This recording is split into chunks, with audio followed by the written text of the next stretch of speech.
out. And click go live again. just keep clicking go live. Go live. Computer activate stream. Oh, I think that did it. Yes. Hello everyone and welcome back to Dandrew Streams, the only stream that reads Homestuck to you. That's right, you don't even have to read the Homestuck, we'll do it for you. I have returned once again with Teeny via Discord. Hello. And Teeny will be reprising her role as Rose. And I think we're probably good to go. I know Colonel's going to be showing up a little bit later, but if we want to get started, I think this is all Rose here in the game FAQ, right? Yep. The game facts is her. Oh, I just got called. Hang on. I'm gonna have to be RB. Uh-oh. So that's bad timing. One sec. I will be right back. Hey, that's fine. That gives me a sec to talk about game facts. Only 90s kids will remember game facts. I actually used this website extensively for playing JRPGs. And back in the day before smartphones, and back when internet was like super inconvenient and expensive on our flip Razr phones, I would just print out these walkthroughs. I would literally print out pages and pages and pages of walkthroughs. So I would have these like little like self-made binders. Like sometimes I would 3-hole punch them, sometimes I would just staple them. But I would have all of these walkthroughs set up for different games, and like I would like highlight parts and cross out parts. Oh man, I'm nostalging hard right now. I wish GameFAQs. I'm sure GameFAQs is still a thing. Greetings, Colonel. Welcome back to the stream.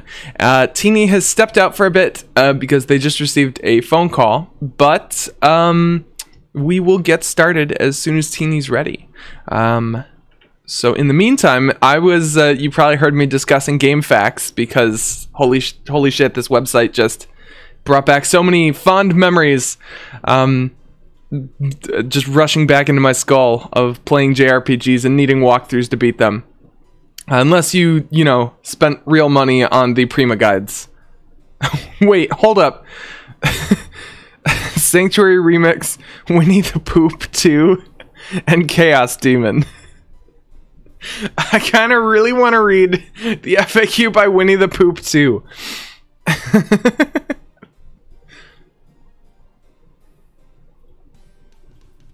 Oh yeah, I should mention the music you're hearing in the background is from the oh, what's this thing called? Hold on, I gotta scroll down to view it. It's from the 24/7 unofficial Homestuck radio channel, brought to you by Lumi Radio. So feel free to check them out. They've got stuff on Patreon too, and yeah. Let's see, let's pull the chat back up. Just managed to get my chickens up before the coyotes came back, I think. Well, I'm glad you got your cocks up, Colonel. Or your hens. Ain't got no cocks, just hens. Oh no, my desktop audio is too quiet. Let me see if I can turn up the music. That's a little better. You can actually hear the music now.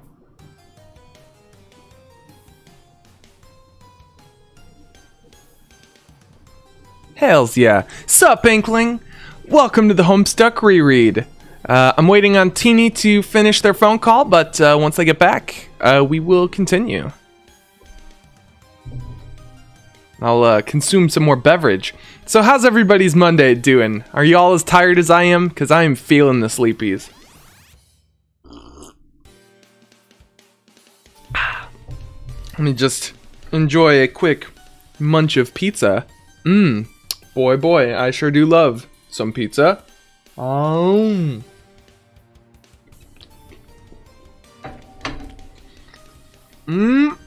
Just eating right into that microphone.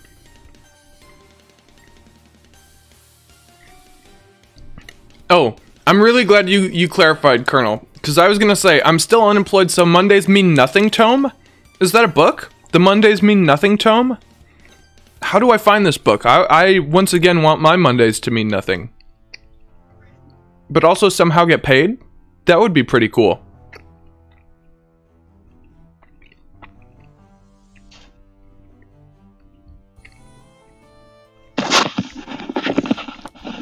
Okay, I am back. Hello, welcome back, Teeny. All right. Okay. You're good to ready progress. to start? What have I missed? You have missed almost nothing. I opined about the good old days of GameFAQs and having to print out walkthroughs while trying to beat JRPGs. And yeah, that was pretty much it. Yeah. Oh, I remember freaking, what was it? Cheat Code Central? Oh my god.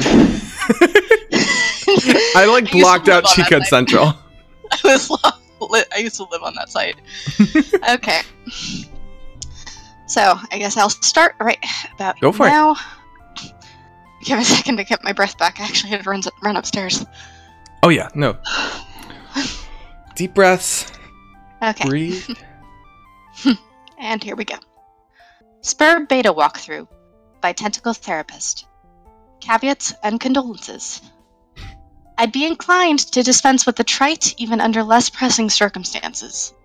Needless to say, I'll forego the inscrutable ASCII banner, which typically heralds the striking freefall of these documents. I'll also resist the urge to brandish any copyright marks or the particular neurosis that concerns itself with the theft of the utterly mundane. I'll allow other deranged prospectors to stake claims on their worthless plots as the woods burn around them. My introduction will be sparse. There will be no majestic prose blustering into the sails of a galleon as we embark on this voyage together.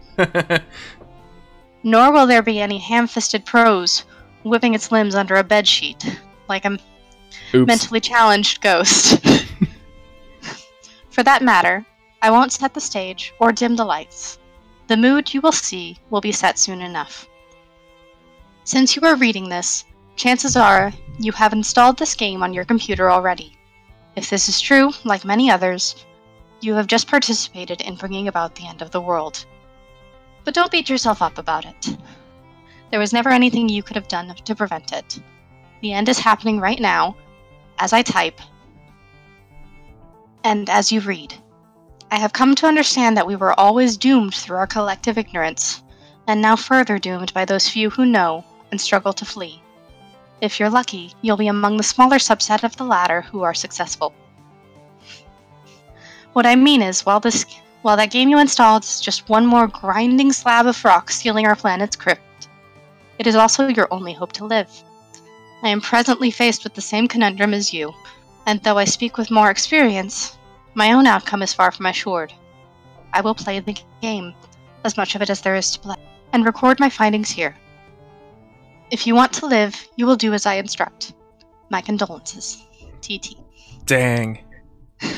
Alright, I gotta say, I love that Rose at the very beginning said, there will be no majestic prose blustering into the sails of a galleon as we embark on this voyage together. She's basically saying, hey, I'll keep this brief, proceeds to not keep it brief. Yeah. I mean, that's just Rose. Yep, that is like 100% Rose. So we've learned a lot about her character already. Also, Colonel says, I just realized this is basically the brevity is the soul of wit monologue.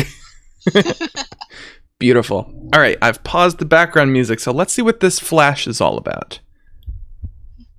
Oh, we got some heartbeat noises. John eating an apple. Some handsome looking harlequins.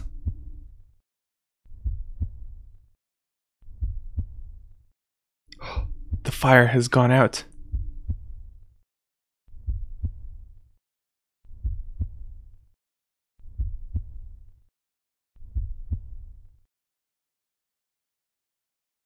Dad!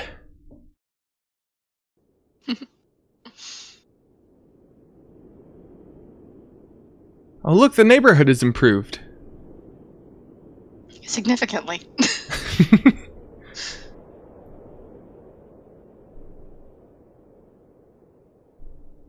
Alright, so, yeah, we have made it into the medium. Well, I guess we were in the medium before, but y'all know what I mean. Yep.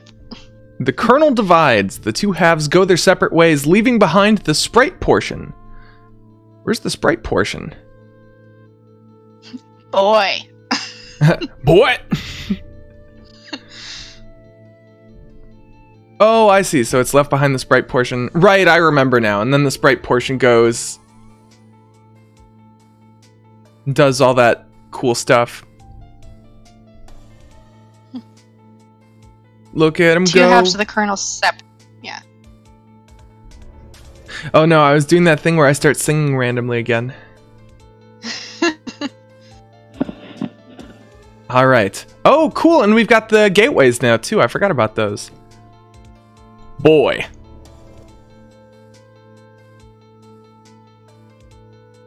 What is left of the sprite undergoes a mysterious transformation. For a moment you thought you heard someone say boy, as if whispered in the periphery of your awareness. It was probably just your imagination though. You there, boy. Another sound. Let's see what this is. Oh, beautiful, yes. To see this content as originally intended, view on a flash-enabled device. Can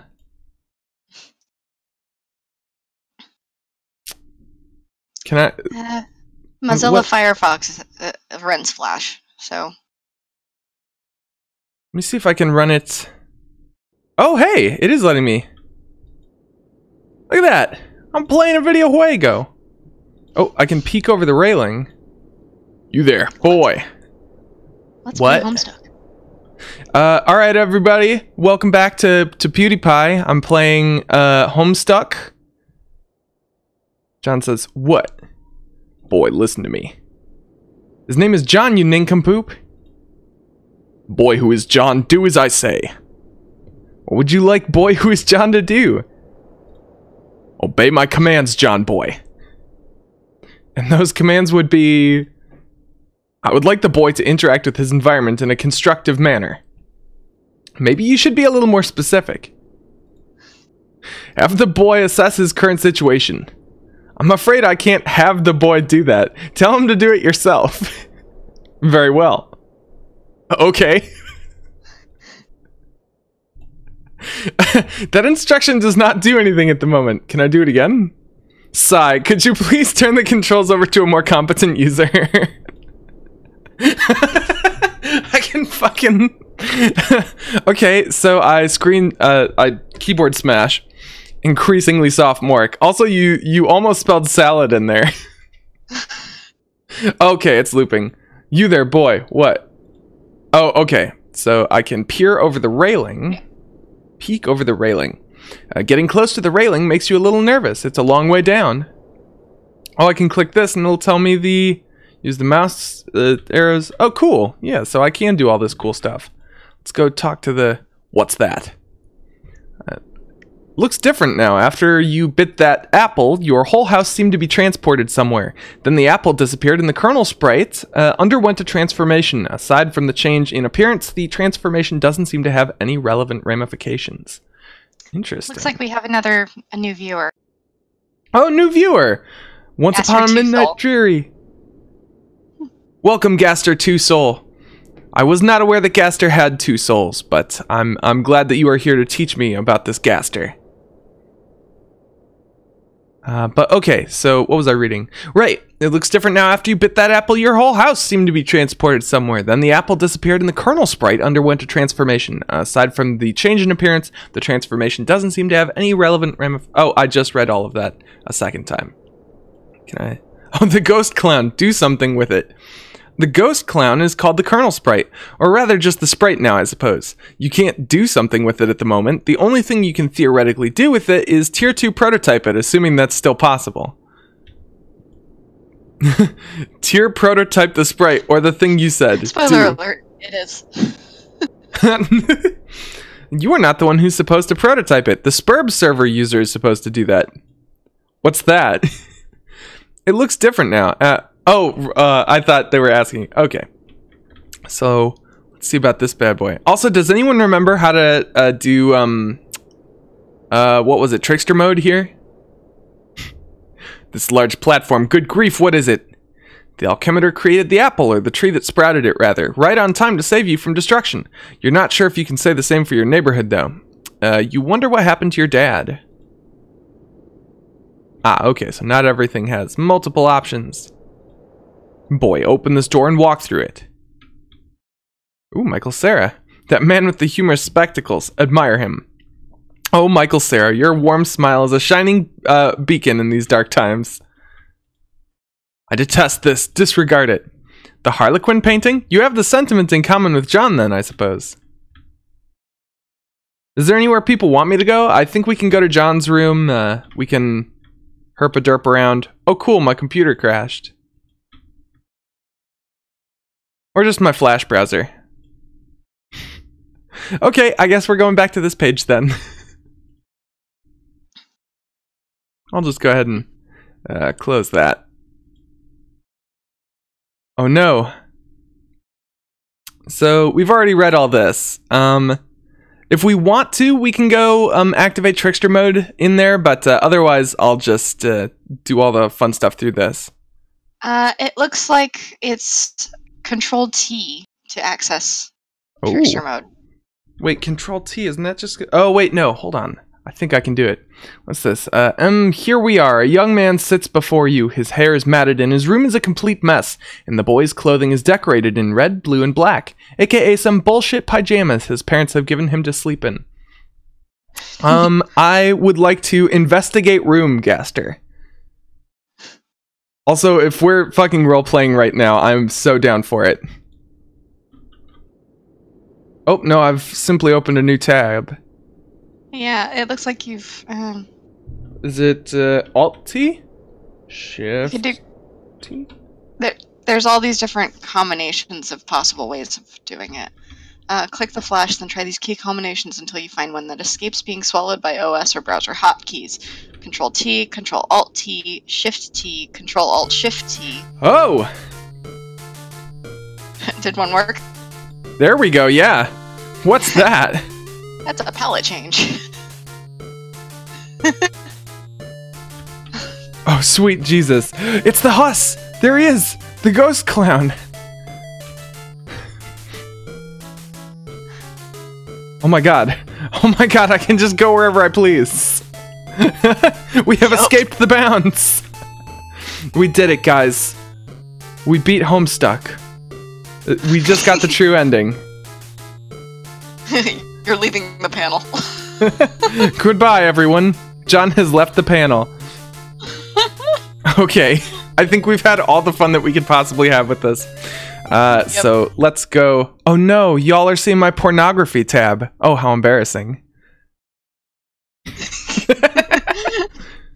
That is quite embarrassing. I knew it was going to happen eventually. No one has commented, but I have a hot dog Wikipedia tab open and a pornography Wikipedia tab. I figured at some point I would get shunted to one of those. So we've read all of these, so we can either do what's that or boy, quit all this scurrying around. I think, okay, the large platform, good grief. Peek over the railing. We've done all these. Examine the strange blue vase. It's the piece of cruxite you carved with the totem lathe. When its contours were scanned, the alchemitor was able to produce that tree. How odd. Boy, open this door and walk through it. What is down here? Proceed, boy. Oh. I'm not fond of this smug fellow. The man, the myth, the legend. What do you have up your sleeve there, Anderson? Look at that poker face. He's not telling a soul. Open this. And then it takes me to a page that took a little too long to load.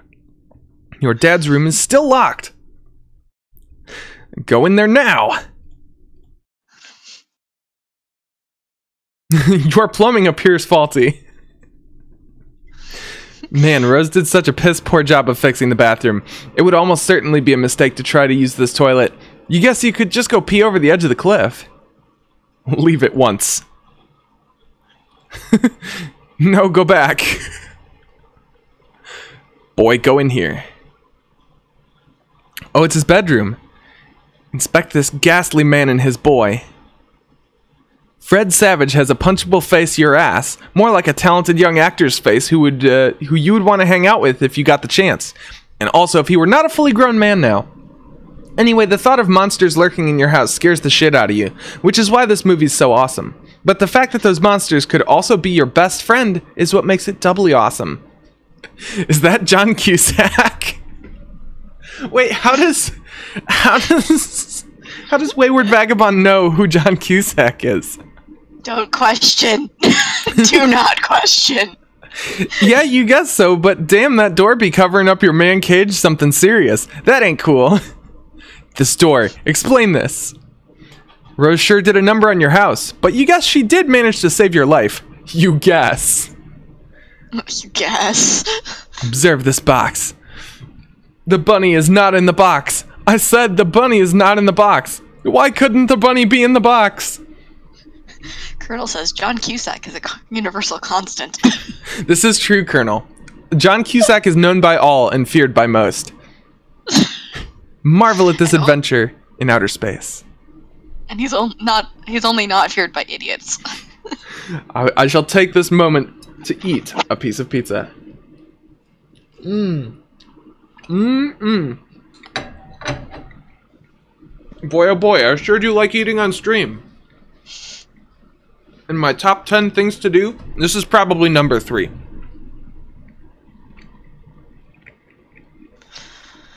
This movie is... Okay, this movie is really bad. Not even you can defend it. You've been meaning to take this poster down, actually. Armed Foes of the Deceased? Most people say the second one was not as great as the first, but you feel just the opposite. It was really cool and sort of gross how they hosed each other down with the slime that made people angry. TG refers to the film as Nasty Manbro Bukake Theater. Whatever the hell that means. Holy shit. I mean, you gotta think about the fact that Jade is allowed to say Bukake Theater. But That's she's true. not allowed to say fuck. She absolutely cannot say fuck. Or wait, isn't TG Dave? No, TG is Jade. Oh, oops. It's been so long. Gnostic. Yep. It's a tipsy garden gnostic, right? Yeah. Alright, I shall examine this unpleasant fluid. What is this stuff? Acquire this... Actually, wait. No, you're right. Dave is TG. Jade is garden gnostic. Yeah, she's a GG.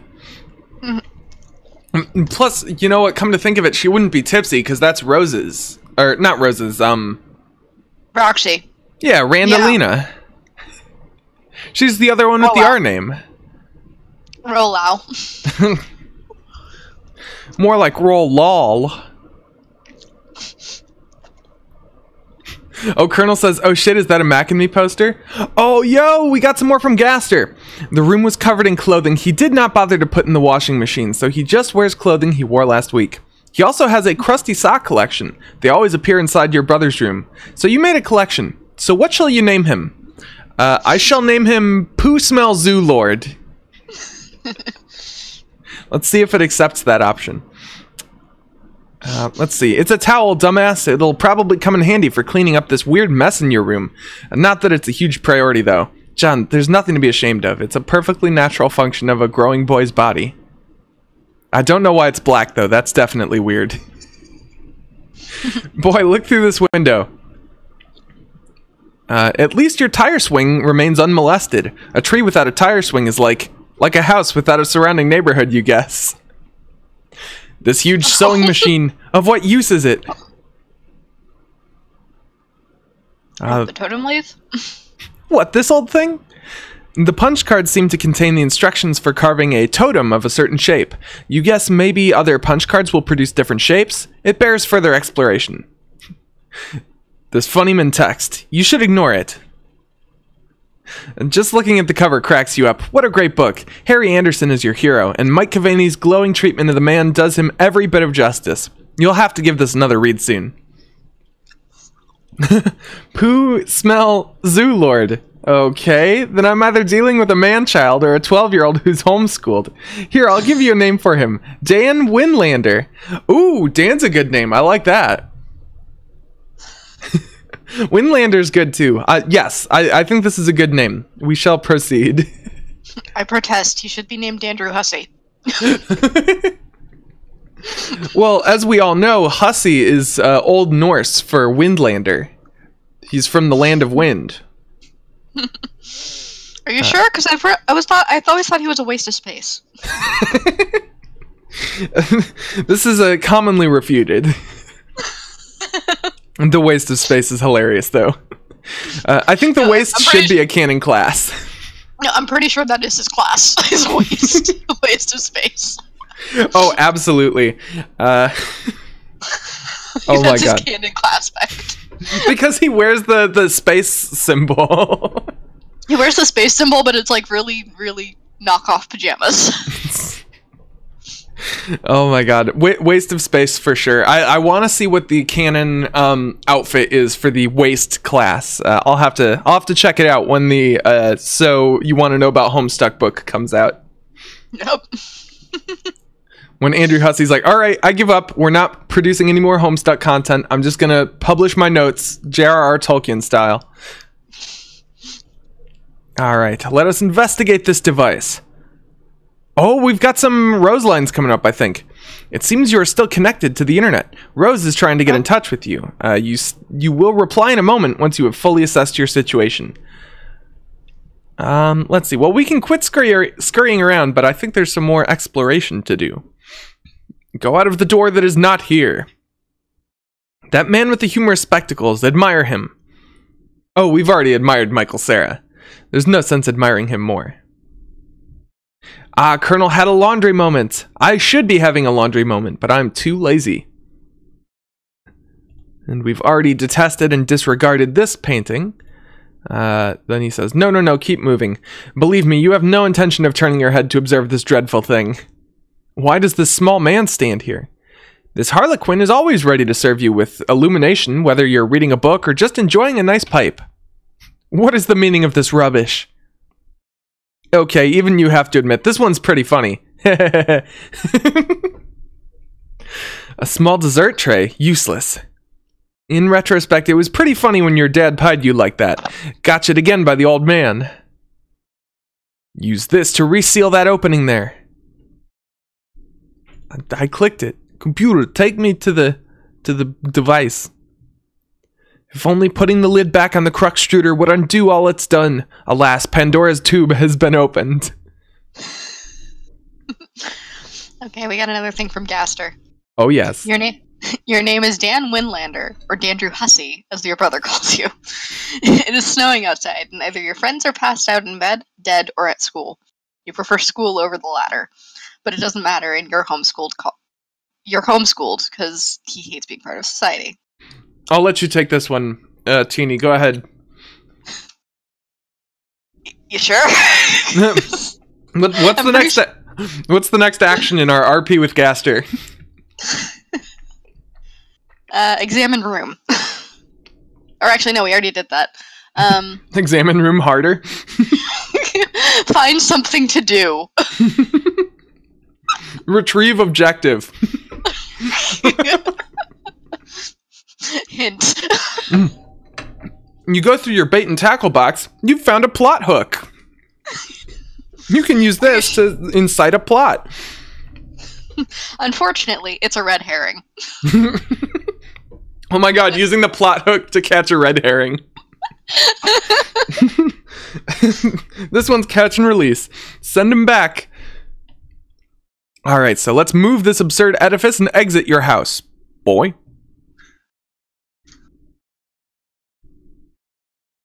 This thing weighs a ton. You'd honestly be surprised if the game cursor could lift it, or at least not without a significant expense of grist. Of all the places for Rose to drop the infernal thing, more than ever you feel, what's the word you're looking for? Of course, house-trapped. Vile, pay no mind to this filth.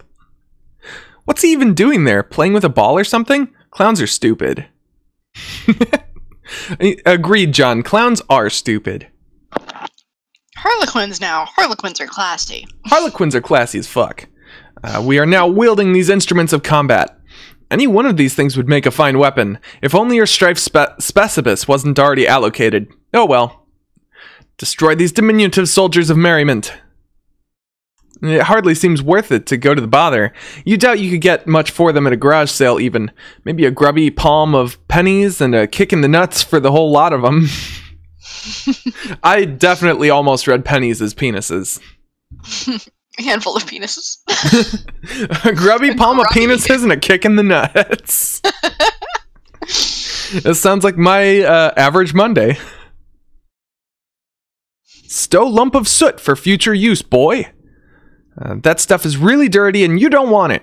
Besides, you have it on good authority that a significant portion of it is comprised of asbestos. Oh, here we go. More Gaster. Your knockoff space pajamas still smells of bullshit potato salad. That lasted for 3 days until your mother force-fed you the terrible smelling food. And you go to your PlayStation to play some Crash Bandicoot. You're pissed off but addicted to this anus of a game. So, I'm curious. Colonel? Grubby Palm of Penises is my new band name. Hell yeah! Colonel, please, come to Kansas City. Take this show on the road. I don't even know what genre of music you play, but I would pay good money for the VIP seats to see Grubby Palm of Penises. I'm a big fan of the GPP. Yeah, I heard that they were opening for Kickin' the Nuts.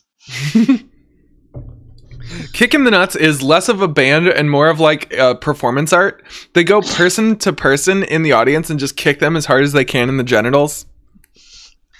Ooh. But people pay good money for this. It's an experience. It is an experience. I'm pretty sure it's an experience that most people can play for free called Rochambeau. That's true. If you play with the alternate rules in which you get kicked in the nuts if you lose. Yeah. Let's play Rochambeau. I'll go first. Also, Gaster, quick question. Were you tied down and force-fed nothing but potato salad until you were 26 and a half years old? Also, is it Dan's birthday, and how old is he? Anyway, in the meantime, I'm going to topple this urn immediately. That would be disrespectful to your Nana. You just won't do it, or not intentionally at least. You consider that it is fortunate she's no longer around to witness this sorrow. On the other hand, you would probably benefit from her elderly wisdom now. Foreshadowing! This is 5 shadowing. They're taking it up a notch. Ugh, no. So coy. So mysterious. This way, through the doors like you see in a cowboy saloon. Plunder chest. Ah, yes, Colonel, I did mean sauerkraut. No, he was just force-fed the food for one day. It isn't his birthday, and he's around 14 years old. Okay. Teeny, do you have any more commands for Gaster Quest? We still... I guess... So you're playing Crash Bandicoot because you're addicted, and your laundry smells like feces. Basically, laundry smells like feces. Game is anus. Yeah. I've got an idea. We should allocate the was it a PS3 or a PS4?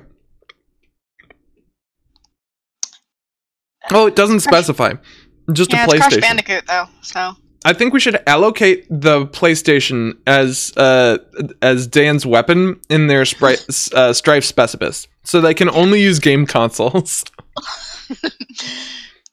Actually, that might be very powerful depending on how the game relates to it. Because if it's only melee through game consoles, then yeah, that's really shit. But if it actually lets you like control things with the game controllers, oh, that would be cool.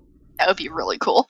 Yeah, I imagine the weapons like get really good as the game scales, but to start, I'm guessing you probably have to just throw the console. So if you're using like an original Xbox, you're doing a bunch of damage. Rage quit. or if you want to dual wield GameCubes, you can grab them with those handles and just smack people with them. Yep. I love it. Retrieve legs. The Nintendo Switch becomes nunchucks, like literal nunchucks. Oh my gosh, yes. Well, Wii controllers would be nunchucks. Literally, like you'd be like waving them around like nunchucks. This is how I would wield a Wii remote. Just swinging it around willy-nilly. Swinging it around willy-nilly until I harm myself, at which point I'm going to go cry. I would excuse myself to another room, or if we're in a public space, the restroom, to go sob privately. Also, it says here, would you like to play a game? Pekin Ball of Goo. Wherever your dad went, he seems to have left in a hurry. For all his absurdities you have to put up with, you sure wish he were here right now. Examine this smeared substance. Smeared substance is the name of my band. Is this oil? Smeared black glue. Smeared black goo. John, in the kitchen? You nasty boy. You wonder what happened in here. Where's your dad? This book is too big for a young stupid boy. Colonel Sassacre's your favorite book. Almost as favorite as Wise Guy. They're both your favoritist of all time. Oh, John, you sweet child. Sample powdered uncooked dessert. Back, ye miserable wench. Stay the choking airborne particulates of temptation. Examine this artwork. Oh, it's a picture John drew. Your dad was so proud when you drew this. He hung it up immediately and it's stayed there ever since. That was 1 week ago. Oh, John. John's dad is the literal best. Yes, he's such a good dad. Bless Dad Egbert. I wish John was a good son. To be fair, he's 13. So. Yeah. Yeah, to be fair, he's pretty darn good for a 13-year-old. Heaven knows I was an awful, wretched monster child when I was 13. Frick, I stopped talking to my parents when I was 13. Oh, yeah. It took feel like a year and a half to get back to conversing with them. Yeah, you know, come to think of it, I should probably call my parents too. At the very least, I should call my mom. Oh my god, I forgot she called me on my birthday during the birthday stream. So you guys have heard my mom's voice. This is a telephone, boy, now use it. The phone doesn't work. Open this door now. Oh, he's gone into the laundry room. This is no time for laundry. You're right, thank you for being sensible about it. Open these and rifle through them for goods. You don't give a shit about what's in there. Probably nothing you'd be inclined to use now anyway. Exit, boy. Ooh, excuse me. Oh, here we go. You allocate your PlayStation. You hot glue 2 Velcro straps onto the bottom of the PlayStation. It isn't useful, but you do it anyways and use DualShock controller like a ball and chain. Yes! Yes! Rage quit Crash Bandicoot. Yes, Rage quit Crash Bandicoot. With the system that you are now holding in your hands. Oh, rage quit by making the disc skip by slamming something with the system. Oh, this is terrible. This is GasterQuest. GasterQuest is amazing! Oh boy. Now I know how the people felt when Homestuck was first starting and they were just sending commands in for. But at the very least, Hussey could curate which ones he chose. GasterQuest just has us to deal with, and currently that's only 3 people, including Colonel. Alright, so we're gonna ponder our lawn amusement. Your childhood nemesis, the spring-mounted pogo guide, sadly was not swallowed by the void. It'll have to wait another day for its comeuppance. That's a good word. I love comeuppance. Comeuppance is such a good word. I should be using it more frequently. I need to, contrive circumstances in such a way that I use comeuppance more frequently. Anyway, boy, engage this mangled trapeze display. Looks like you're... Oh, sorry. Any situation is fitting if you're dramatic enough.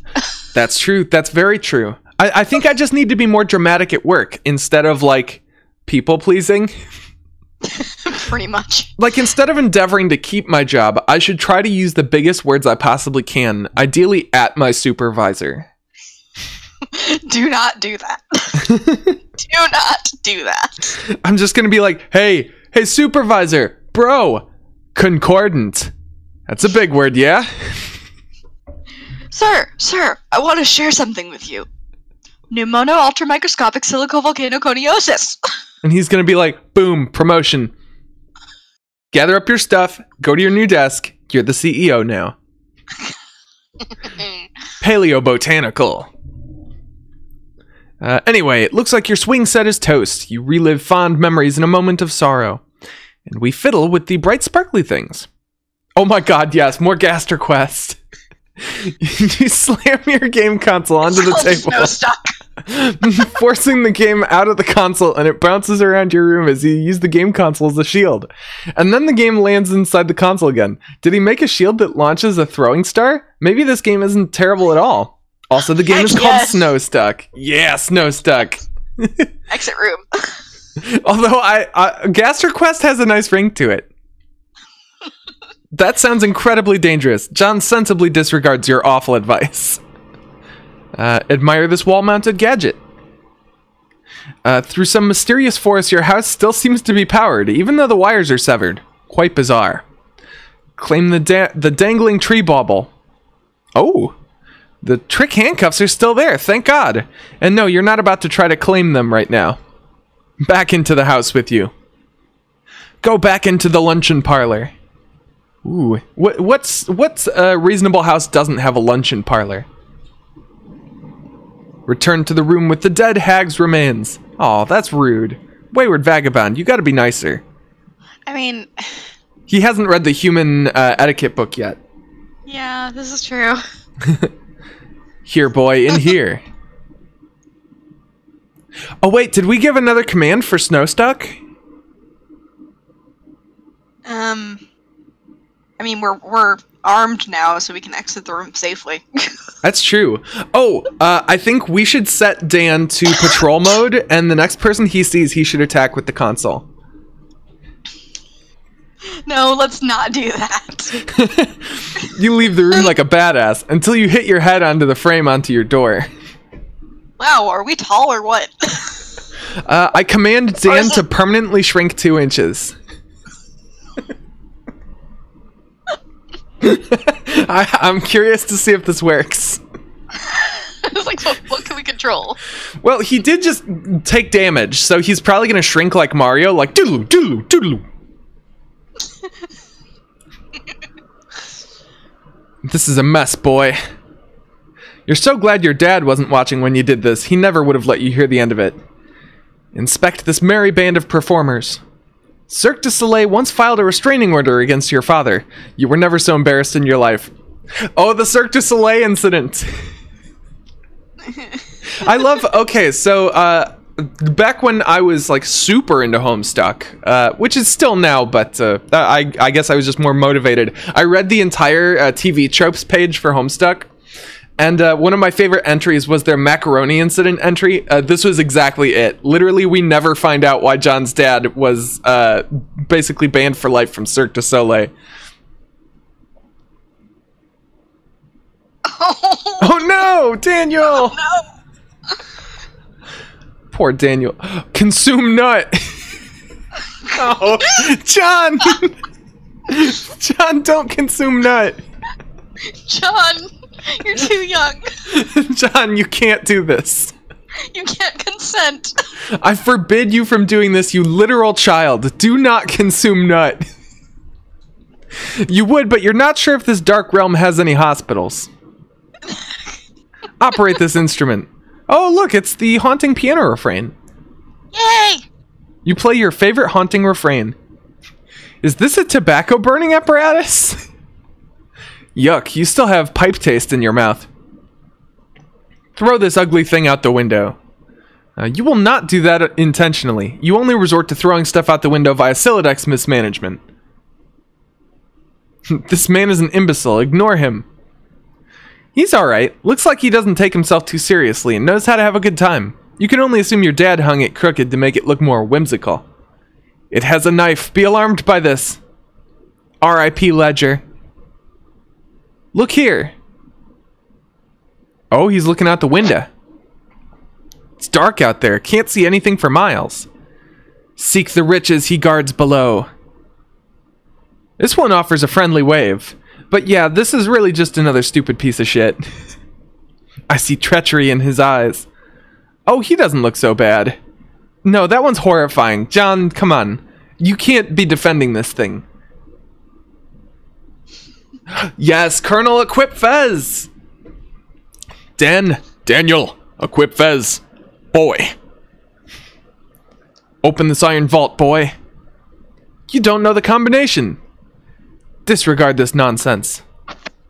Your dad used this stuff sometimes to dazzle you with his silly vaudevillian escapades. Really, you couldn't roll your eyes hard enough at his corny act. Read unpleasant literature. The serious Slash jester. goes on forever. Pet dog on the way! Yes! I'm going to command myself to eat the last of the pizza crust. Delectable. Ooh, got a crunch out of that one. Crunch. Oh boy, pizza!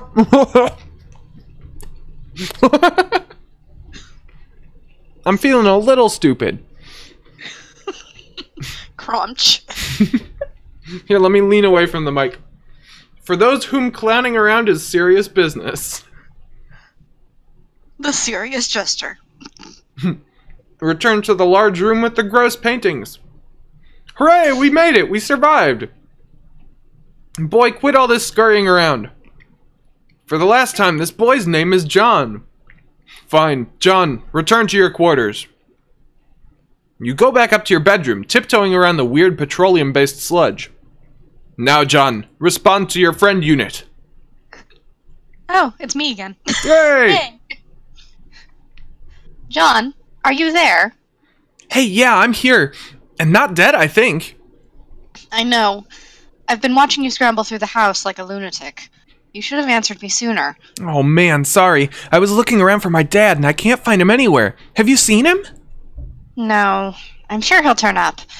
We have more important things to address right now. Yeah, like where am I?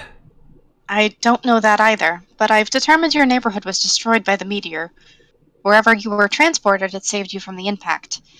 I've been reading reports in the news. Over the last few days, there have been many smaller meteor collisions with people's homes around the world, and they seem to be getting bigger. Yours was the biggest they've identified so far. Wow, okay. So then I guess if this is all the game's doing, then the point is for us to save the world? Perhaps. And we'd better get moving and figure this game out. Yes, but wait. We should retrieve your PDA. Yet again. My public display of affection? Personal data assistant. Oh. It will help to keep tabs on each other while you investigate. I think I can get you closer to it if I can replenish our grist supply somewhat. There may be a way to recycle some that we've already used. I'm way ahead of you. Consume nut. Okay.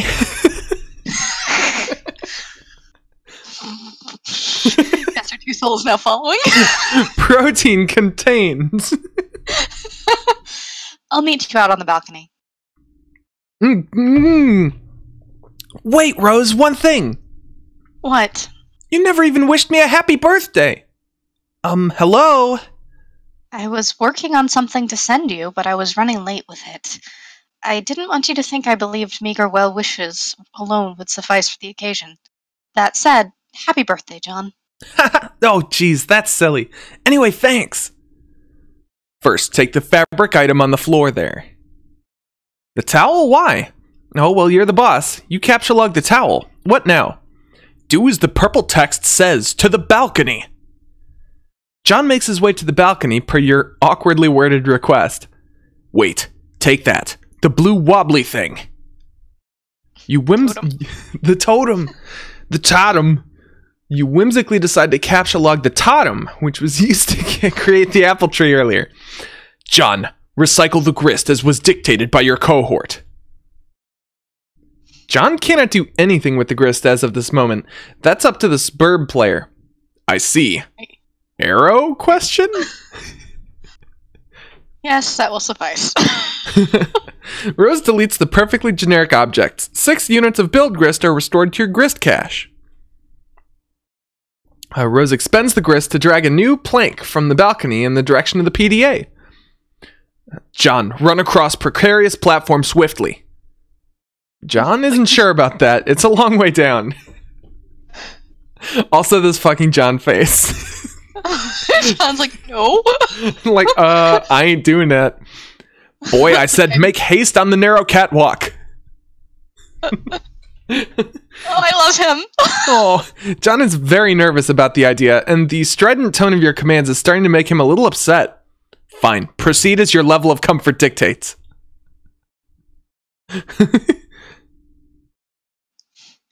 Inch, inch, inch. You cautiously walk within range of the PDA. Rose retrieves it. Look at him go. That is a scamper. Now take it. Oh, I forgot the next part of... yeet! Bye, Harlequin. You grab the PDA, launching one of the Harlequin figurines into the night. You can kiss that one goodbye. Oh yeah, I forgot there was a Snow Quest Snowstuck update. You equip the fez, but it's too fucking big for your head. So you put on your father's fedora, which fits you. Then you put the fez on Hagrid. Hagrid plus fez equals Fezgrid. Fezgrid plus Dan equal Fezgrid sprite. Colonel has requested that Dan do a silly dance. I would request some clarification. Who is Hagrid? Or whom beeth Hagrid? The pet dog. Pet dog Hagrid lays in the way. Oh, I see it. Yeah. I see that now. Ooh, serious business. Serious business. Where's the serious... Oh, there it is. Okay. I gotta zoom in so that I can read all this. The following matters have been submitted in a frank and forthright manner for Pipe Fan 413's judicious appraisal. Thank you all. Report most hats removed from danger. Ties next. Fedora Freak, you are in our thoughts, along with Pipe Fan 413 and his enviable collection of pipes.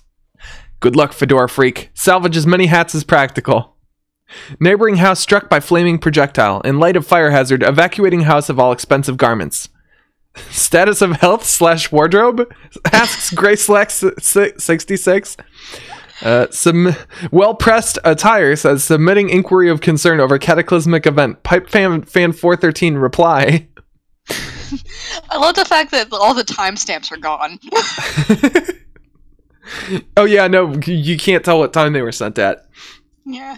Oh my goodness. Just one command will suffice, thanks. It looks like you're not the only one trying to locate your father after the disaster. These boring men are uninteresting.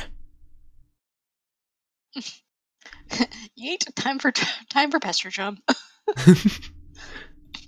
John, are you okay? You seem a bit tentative. I'm fine, I guess. Since I got here, I feel compelled to do these weird things I don't really want to do. By some kind of voice that I can't really even hear? I don't know. It's hard to explain. Perhaps the early symptoms of an anxiety disorder, like post-traumatic stress? Yeah, maybe. Who knows? Well, if you can pull yourself together, there are a few more things we should try. Like prototyping the kernel sprite again, if possible. We should hurry. My laptop battery won't last forever. Okay, I'll go back inside. No, don't do that. Hop off this ledge onto that car. What? No, that sounds incredibly dangerous. Arrow, arrow, arrow, arrow, arrow. Intense, intense, intense. Oh, also, Snowstuck update.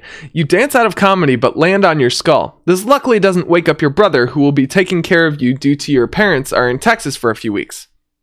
I'm going to take a hard action here. I'm going to take a hard move because I landed on my skull, or Dan landed on his skull. He's going to be taking 1d10 of damage. Let me roll that real quick. This is a d8, or I'll just roll a d8. I'll be charitable. That's that's 7 points of damage. So yeah, mark experience and mark damage. Now you're just being a pest. Which turnip truck did you just stumble out of anyway? Who are you? Oh yes, years in the future, but not many. An unsealed tunnel welcomes hot desert air into its stagnant depths. Oh man, I'm so excited. Then we get to actually see Wayward Vagabond going down into it and actually doing his thing. God, I love these bits. Honestly, Wayward Vagabond's stuff is some of my favorite stuff. That's because the mayor is the best character. Literally best. You there, boy. Huh, beautiful. All right, moving on. Oh yeah. Oh god, this goes on. This is what you get for not talking for like an hour. Pretty much. Okay. An examination of the basics. Upon connecting with the client user, you, the server user, will be met with a control panel allowing you to manipulate your co-player's environment. You will find that you are allowed to deploy 4 items at no expense. 3 of these are rather large machines, and 1 is a punch card. It's quite possible that you have already deployed some of these items before reading this. If this is the case, and you have activated the machine called the Cruxtruder such that it displays a countdown, you must proceed to section A100 of this walkthrough immediately. The life of the client user depends on it. And if your co-player has activated this device in your environment too, then yours does as well. But if not, please refrain from doing anything with the Cruxtruder aside from merely deploying it. This will buy us some time to think things through properly, and to go over the basics of the game before you find your soft, easily punctured head in the jaws of the lion. I love her. Perfect. As mentioned, there are 4 items to There are 4 items to consider, each playing a role in a process which appears to have a singular purpose: to manufacture objects out of thin air. The designers of the game, judging by the language used, regard this process as a sort of alchemy. This may allude to complexities in the production process yet to present themselves, but for now, the variety of objects you are able to create remains quite limited. The items in question are the Cruxtruder, again, tread lightly with this one, the Totem Lathe, the Alchemitter, and the pre-punched card. I will describe how these devices work in conjunction with each other, and I will use the analogy of having a key made at a hardware store to help you understand. First, deploy all of these objects in convenient proximity to each other. Be sure not to block doors or pathways with them. Speaking from experience. You can always revise the dimensions of rooms to make space for them, but I'd advise against this, or even experimenting with the function. Doing so comes at the expense of build grist, a commodity which appears to be at a premium at the onset, and one you'd be best advised to save for later. So Rose is just telling them all of the things that she wishes she had done. Yup. The Cruxtruder. Removing the lid signals the moment your life becomes a great whirling batshit pandemonium, somewhat resembling the chaos of an especially ethnic wedding. Somewhere, a Seuss uncle deliberately shatters china on the floor, muddy livestock is decorated, and then lost track of. The question, whose mule is this, at times can be heard over the din. This is now your reality.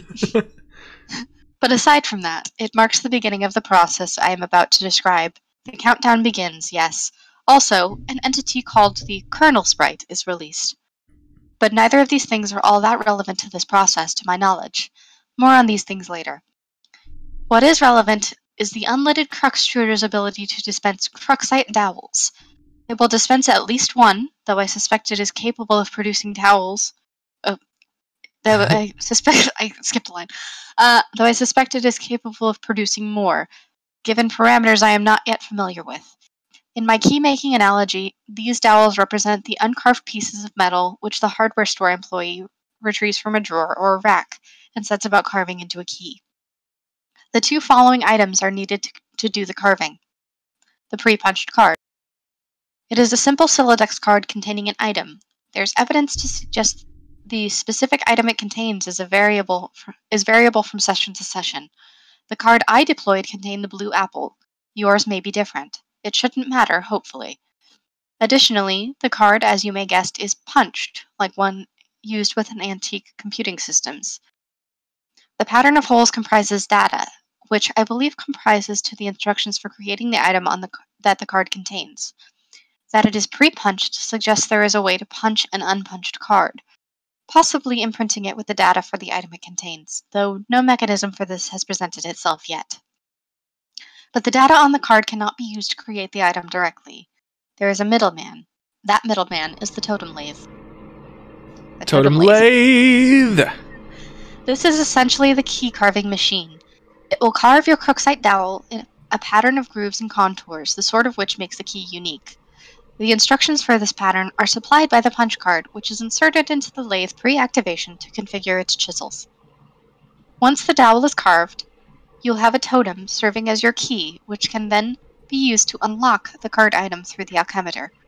But at this point, I will diverge from my key-making analogy and switch to a barcode analogy, which is not a terribly strenuous leap to make, since the concepts of a key and a barcode are essentially the same, one being a unique pattern of grooves, the other of varying black lines. The Alchemeter. If you place a Crooksite dowel, carved or uncarved, on the Alchemeter's small God, I can't talk today. On the small pedestal, its robotic arm will scan the contours with a laser, hence the barcode analogy. This is the machine's way of reading the data originally imprinted from the card, and transforming that data into a physical object. Though typically this is not done without expense, I believe. An uncarved dowel results in the creation of a perfectly generic object, which is a seemingly useless green cube. It costs 2 units of build grist to make, and I do not advise you to waste valuable resources on it. There appears to be many other varieties of grist, ostensibly used in combinations to create different sorts of items, which possibly offer some insight into the game's use of the term alchemy. But quite conveniently, there is an exception to this. Creating the item on the pre-punched card costs nothing. This is good, because creating this item turns out to be essential. Now that you know this, you can in your own time begin the process. Once you initiate it, naturally there is no going back, so best to be prepared. But you probably shouldn't drag your feet too long. As I mentioned earlier, this is your only means of escape. When you're ready, be prepared to follow the steps in the next section swiftly. A100. So your Cruxtruder is ticking. Do this to live. Do this to live. I love it. Meanwhile, in an alternate universe, Dan growled and slowly gotten up. Fezgrid licks your cheek, which gives you some HP. Roll d20 dice. You regain 16 hit points. So you're back to max. Assuming that we began this game after a long rest. You then went to your father's office and have no idea what Homestuck is? He looks at his father's calendar. It was 2010, a year after the strange meteor strike. Eat the calendar. If it doesn't fit in your mouth, eat it 1 page at a time by tearing the pages out. When you get to the cardboard, cut it up.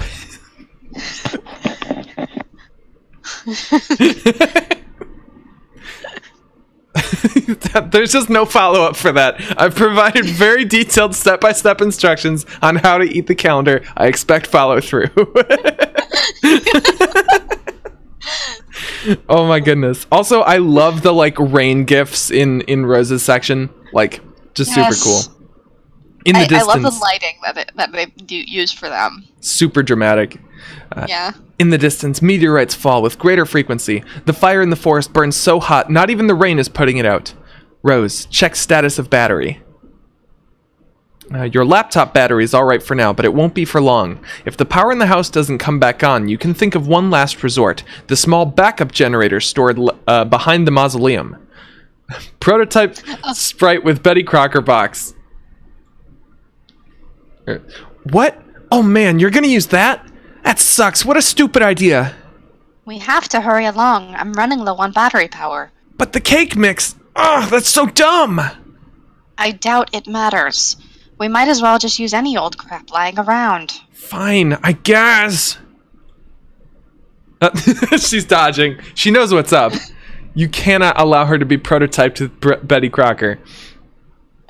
The sprite's playing hard to get. You guess that's what you get for originally prototyping it with something that engenders mischief and pranksterism.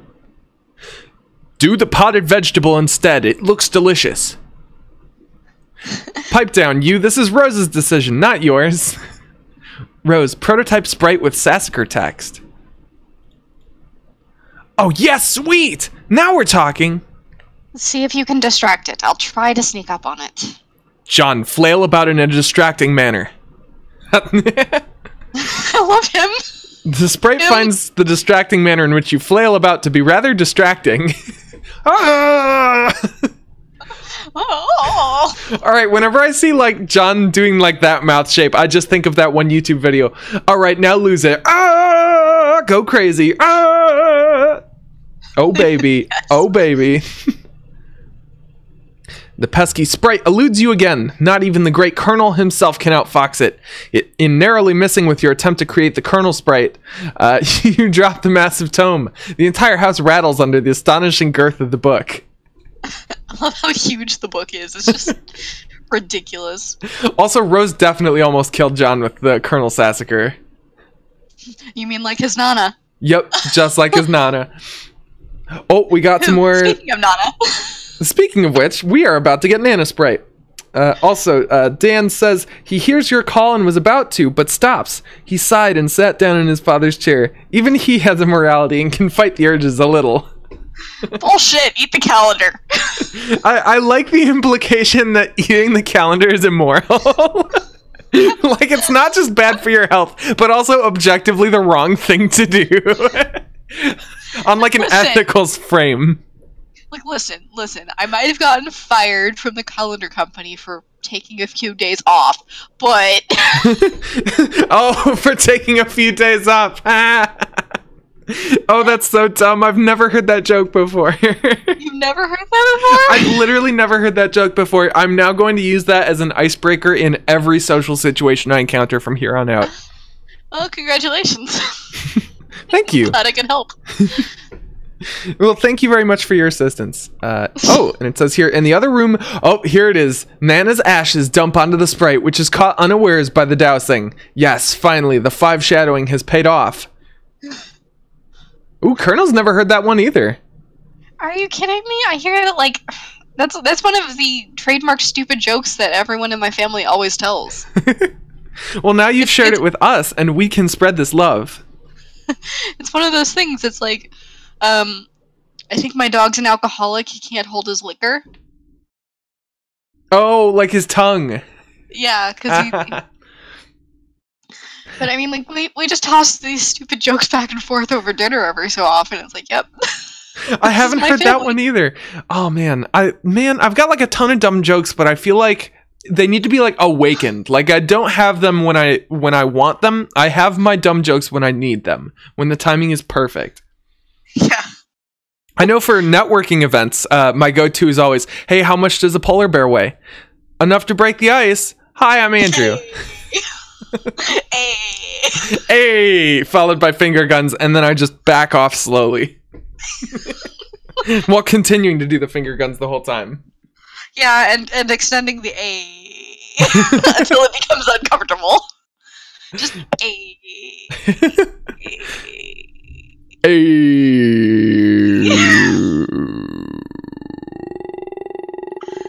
Okay, bye. Bye. Also, fuck you, Dan blurted out, but calmed down, holding his head. Was he going mad? He doesn't know. He slowly leaves the room and went to the kitchen and looked outside, seeing it was snowing heavily. No, go back and eat the calendar! Red rum! Red rum! You must murder. The need to murder is rising. Quick, go in patrol mode. Auto murder. All right, we've got to inspect the hag ash incident. You find the sacred urn toppled again. Once again, Arl Eamon needs to make his way over here so he can have some of those dank ashes, get better, go to the lands meet, and fucking wreck, what's his name? Taryn Logain. Or Taryn Logain. I've been pronouncing it wrong this whole time because I just straight up don't read the subtitles. I'm just like, oh, hey, cool, that's a fun made-up word. This time you're quite sure it wasn't your fault. The sprite is nowhere to be found. I didn't do it. He was caught red-handed. Rose, remove Cruxtruder from doorway. Oh man, where'd it go? I can't find it anywhere in the house. No time to worry about it. The next thing we should do is get your server copy of the game from the car. You need to connect it to my client so I can repeat your steps and presumably join you wherever you are.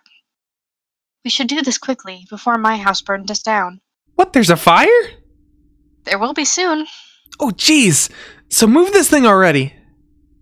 It looks like it requires a lot of grist to move. I don't have enough to relocate the door, either. How much do you have? 0. Oh, I thought about jumping to the car from the ledge earlier, but that sounds really dangerous. I have a better idea. Meet me upstairs. Do again as purple words say. Love him. It's wonderful. You're about to... Wayward Vagabond, you are my sweet baby infant child. Mayor is best character. Mayor is a full-grown adult, and I will protect him with all of my power. Oh, here we go. More snow stuck. He sighed. The urges were too strong. Get the calendar.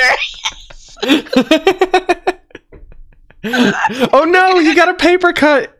Wait, am I rolling a d20 for the paper's attack, or am I rolling the d20 for damage? Because I'm not going to let you take 20 points of damage. As a responsible DM, that's not going to happen unless someone crits on you and you deserve it.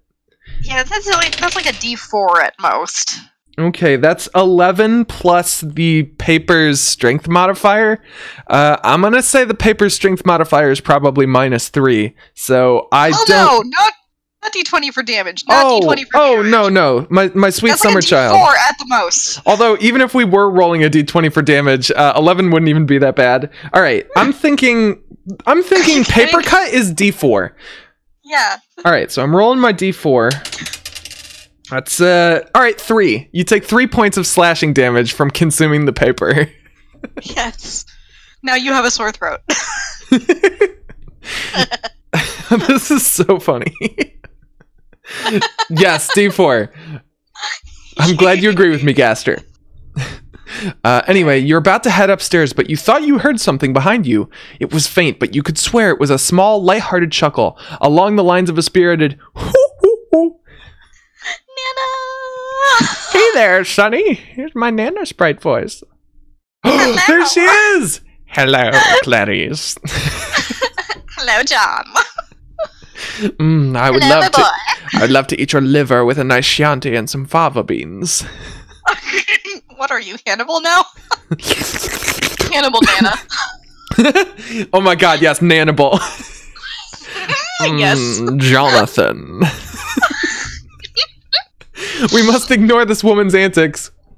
You're not sure you even saw a woman, let alone any of her hypothetical antics, but whatever it was you might have caught a glimpse of, it sure gave you the willies. You head upstairs on your way to the balcony. Your PDA is acting up again. Indulge the device, but be curt with it. Oh, it's Dave. Oh, hey. Oh, yeah, conversation with myself. Hey, bro, check it out. I'm working on some new rhymes. Dude, I don't have time for your nerdy raps. Come on, this is Hellsville. Just listen. It sounds like you don't even believe me that I was about to get blown up. But I really was. And now I'm in some weird dimension that Spurb sent me to or something. And now on top of that, I think I'm being haunted by my dead grandma. Huh? For real? Yeah, I think it's true, but I'll talk to you later about it. I think I could drop some sick rhymes about all this. Man, I just don't think all this rapping stuff is really as cool as you think it is. No, this will be dope. Check it. No, I have to go. Bye. Wait. Armageddon's getting waged on us, but Armageddon armed and dangerous. Sending men in space for saving us. See which play is more courageous. Ben or Bruce, dudes reach a truce. Put their blow shoots to use and upsuck it. Affleck's sacrifice, would have to suffice. Oh, fluck it. I love him. Bro be a stained glass saint, up on a cross getting hella Christ plagiarist. Bruce is like off of that crucifix. Enough of this fucking savior fuss. Restrained his ass per McLean Redux while Buscemi remained derangerous. When a plan gone astray pays off a wasted craterus. Ashtray catering to layers of Matt McConaughey vague remainder dust. Wait, McConaughey wasn't even in any of those Meteor movies, was he? I'll have to make a rap about it. I don't know.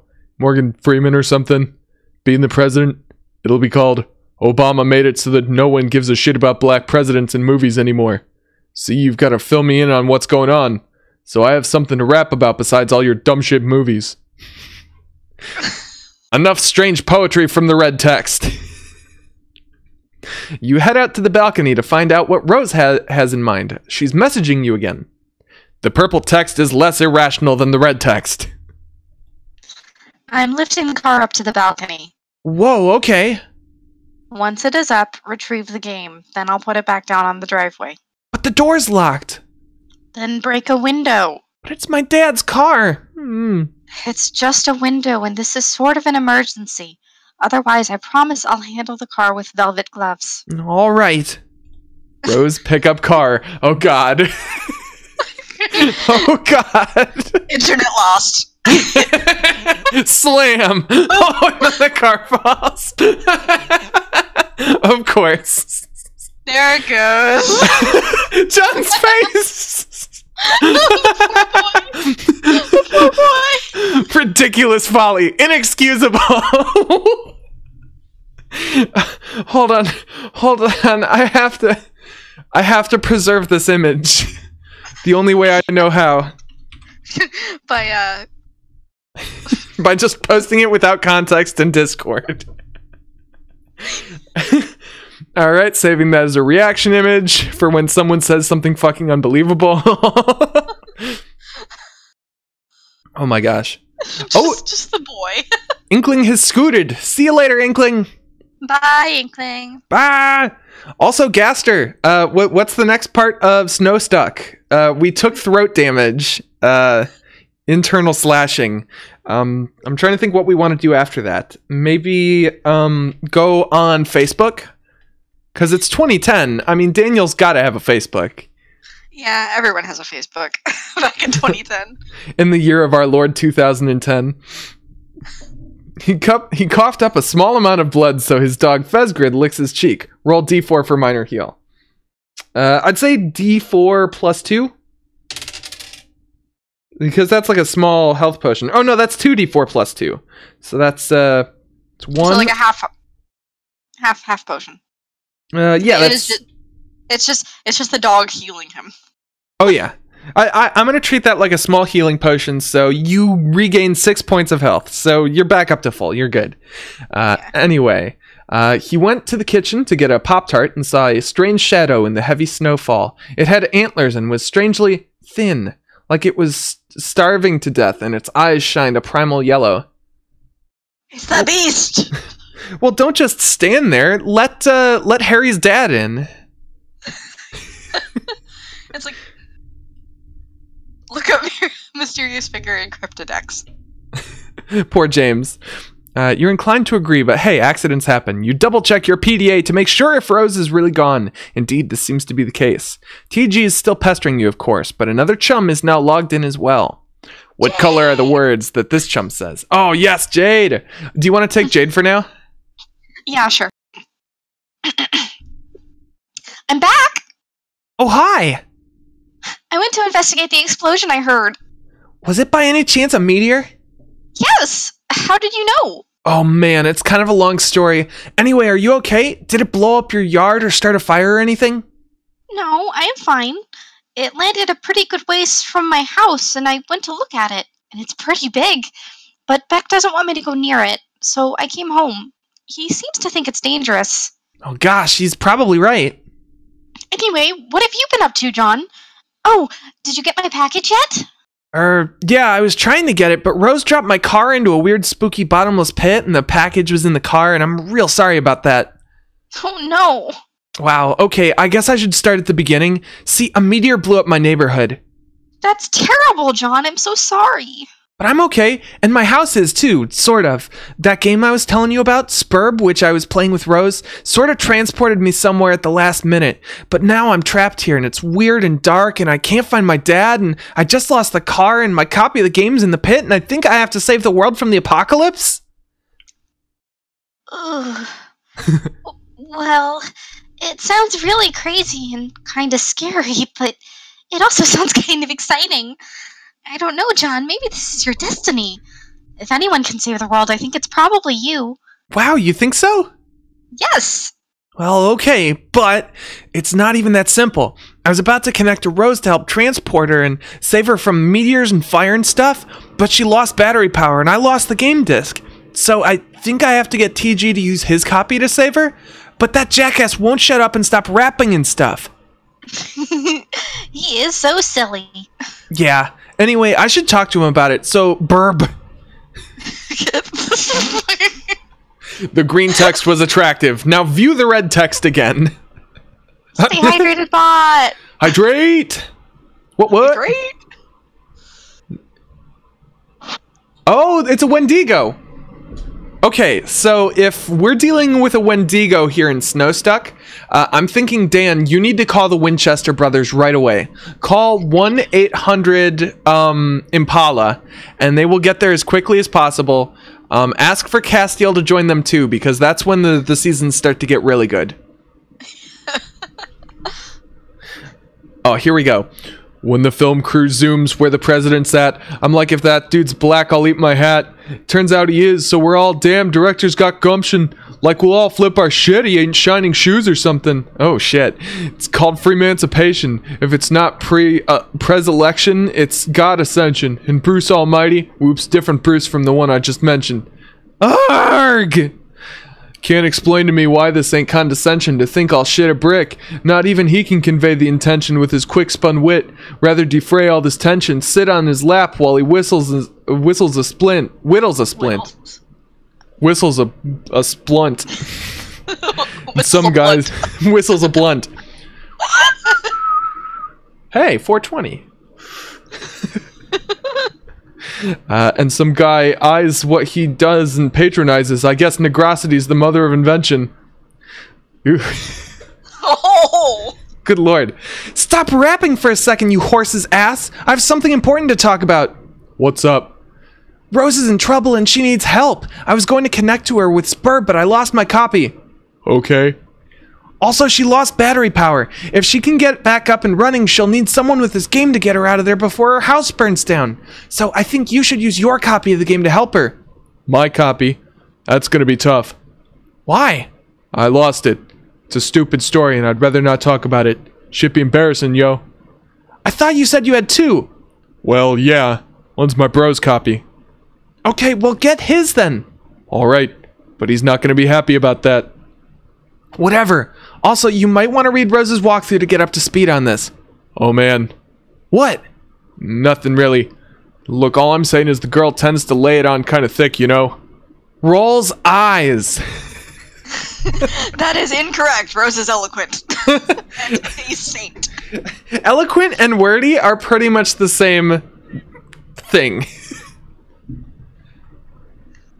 But yes, also her walkthrough is like a novel.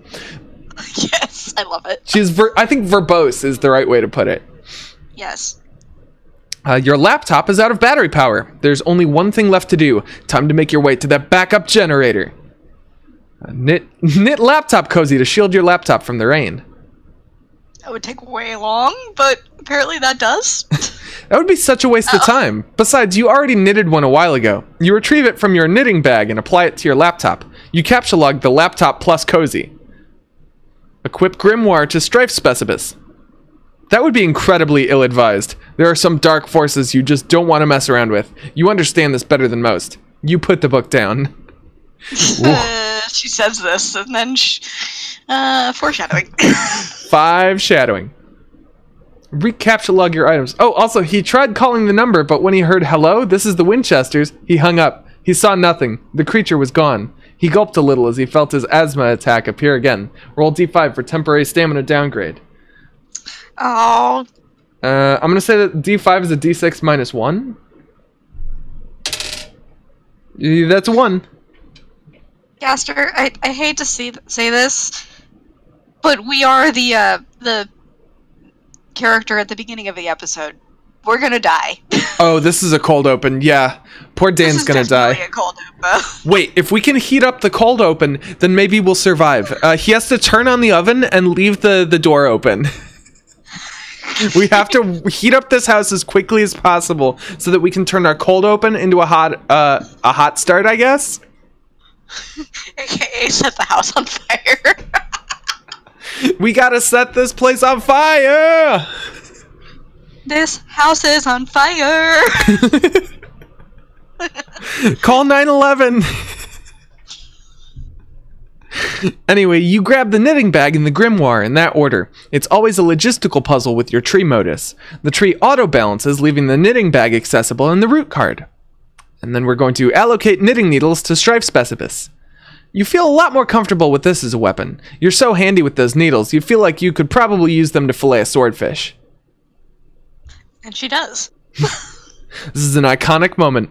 You lose the root card in the process, severing the tree. Hey, careful with all that stuff. I love her fucking bullshit. Specimens. I love that she's able to catch her stuff, like when she realizes that it's about to fall. I love the meta. It's like she actually moves exactly underneath her specimen stuff, and it's like, nope, that's where it's gonna fall. I think the king of meta is Gamzee and his fucking miracle Silodex. Just like, I wonder if I just kinda push in and take it. Beautiful. It's a miracle. Well, now it's time for us to knit a plush cuddled Cthulhu to soothe our nerves. That would also be a preposterous waste of time. Besides, you're quite sure you've never heard of this creature called Cthulhu before. There are, however, many other specimens of the zoologically dubious you're familiar with, such as, consult the grimoire, Fluthulu, the foul patrician of misery. To hear his mammoth belly gurgle is to know the epoch of joy has come to an abrupt end. Fluthulu. Nrub Yiglith, shame beast king of grotesquerie, writhe lord of the moist beyondhood. Hearing his melodious chirps and tongue clicks causes one's bones to explode. Specifically the bones. Yes, very specifically the bones. Ooh, Oglagoth. And of course there's Oglagoth, the deep one. Whenever he grinds his teeth, all the children of a random galaxy somewhere will frown continuously for a 9,000-year span. He's the first and smallest of the smaller gods, appointed in servitude of a vile, unfathomable pantheon of middling gods, which caters to the whims of the noble circle of horror terrors, an omnipotent order of the elite few, forever cloaked in the darkness of the furthest ring. Damn, we are getting a lot of deep lore here that's, like, very much true. Oh, the fenestrated panels. Fenestrated. Oh, look at that. And then there's this strange page containing some rather mysterious notes on summoning procedures. You've never been quite sure what these diagrams are getting at. They're fenestrated panels, Rose. Obviously fenestrated panels. I love how there's, like, the obvious, like fenestrated panel design, but there's also like stained glass windows. Yep. Yay, Colonel's back. Colonel. Take items and proceed downstairs. You recapture log everything the way you want it to appear in the tree and head downstairs. You figure that's enough dilly-dallying. Time to get a move on. And we've got another flash with sound. Ah, yes. You wonder if this rain will ever let up. It's driven since the month began, perhaps long enough to forget its purpose. It no longer even knows to assuage fire. Somewhere, a zealous god threads these strings between the clouds and the earth, preparing for a symphony it fears impossible to play. And so it threads on, delaying the rays of the conductor's baton. How you hate this season. April is the cruelest month, breeding lilacs out of the dead land, mixing memory and desire, stirring dull roots with spring rain. American sports legend Charles Barkley. That's actually one of my favorite quotes of the entire Homestuck. It is, yeah. Breeding lilacs out of a dead land. Oh, yeah. Well, I think that's like an actual quote. Let me look that up. It is. All of the actual quotes are... Homestead. They're just attributed to the wrong... Oh, it's T.S. Eliot. Did you know that the TS in T.S. Eliot stood for the shit? Because he is the shit? Very much so. Also, Dan took a deep inhale of his inhaler. It didn't help, though it only brought back 1/4 of his stamina. He nodded, following his orders, and quickly turned on the oven, opening it, and opened the door. He heard the Wendigo slowly entered the house. Its whistling air shuddered a little, and then Dan stared at it in the face of it. The monster had a skull of a deer, 2 shining golden eyes, and skin of gray. It stared back, getting on all fours, and bursted forth as Dan used the game's con. Also, Symphony, it fears impossible to play. That reference comes back a lot. Oh yeah, very much so. Oh man. Just Rose's whole bit, I feel like, really nails it, theme-wise. Yes. It's Rose almost is the thematic. Yes, she's the thematic one. You know, I was going to say Rose is pretty clearly Hussey's favorite, but I'm wondering if Dave is probably his fave. No, Vriska is. Well, yeah. For obvious reasons, Vriska is fave. I'm pretty sure like there was rumors a while back that Dave was pretty much his self-insert for the longest time. I mean, he's the literal author of Sweet Bro and Hella Jeff. Yes. I think to some degree all of the characters are a reflection of himself, but Dave is probably just a much closer reflection. Oh shit, we just got psyched out! Surely your mother is lurking nearby. You should be prepared for an unpleasant Psych! What? There's this really cool dude, okay? He's standing around being all chill, like cool dudes are known to do sometimes. A cool dude like this probably has a real cool name, but he probably wouldn't just tell you what it was if you asked. He'd be way too busy for that. Busy being totally sweet. But you could always try to guess his name, and if you were right, he might nod ever so slightly. That's a cool dude's way of letting you know that there might just be hope for you yet. Insufferable prick. This guy doesn't have time for this sort of bullshit. Try again. Nice, he slashed it in half. Try it again. Dave Strider. Yeah. And then the terrible Photoshop in the glasses. See, now I know why everyone was fooled into thinking Dave is actually cool. Because his intro actually is cool. Yes. Daniel used the game console to protect his body from the terrible horns of the monster. Roll d20 minus 4 to see damage to game console. Let me roll it. Oh, it landed on a 6, and as per the official rules in the player's handbook, when you land on a 6, you have to flip a coin. And if you drop the coin, your character dies. Immediately. Immediate death. Cold open. I'm sorry. Yeah, that's immediate death. Supernatural. Yeah, Daniel died in a cold open. I'm sorry. Player's handbook says that's the rules. But if by some miracle Daniel does survive his encounter with the Wendigo, I think Daniel should ask the Wendigo for a boon. I'm pretty sure this isn't how Wendigos work at all, but at the very least we might confound it. No, I'm pretty sure Wendigos, aren't they the ones that eat you? Steal your skin? Yeah, they eat you and steal your skin. They're skinwalkers. Yeah. Okay. All Introduction to Dave. Examine room. Oh, it's a nice room. Your name is Dave. It's an unseasonably warm April day. Your bedroom window is open to let some air in, and your fan is cranked. Arguably even more cranked would be your fly beats, which brings us to your variety of interests. A cool dude like you is sure to have plenty. You have a penchant for spinning out unbelievably ill jams with your turntables and mixing gear. You like to rave about bands no one's ever heard of but you. You collect weird dead things preserved in various ways. You're an amateur photographer and operate your own makeshift darkroom. You maintain a number of ironically humorous blogs, websites, and social networking profiles. And if the inspiration strikes, you won't hesitate to drop some fat rhymes on a mofo and represent. What will you do? Quickly retrieve arms from cinder blocks. Yeah, I forget so often that Dave is a photographer. Yeah, that was a big thing. And doesn't he eventually get like an item that lets him take photos of things so that they can like reproduce the punch cards for them? Yeah, he combined a camera with the totem leaf, or not with the punch card maker. Right.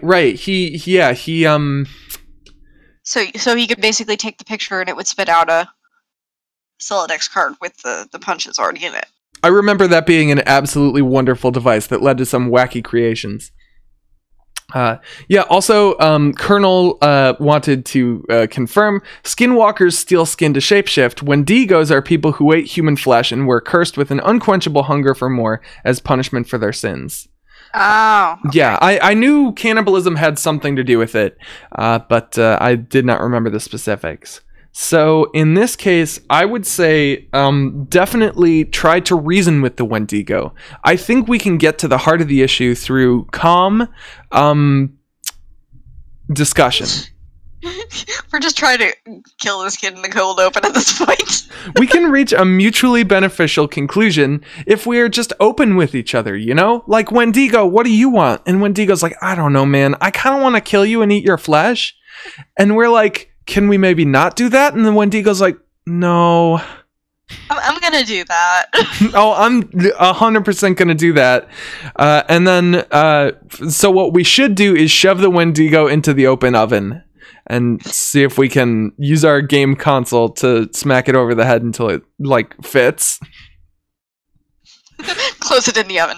So here's the question. If a Wendigo is like the spirit or the remains of someone who was punished for their sins for eating human flesh, if we ate the Wendigo, does that make us a cannibal too? Or does that mean that we just ate delicious cooked Wendigo meat?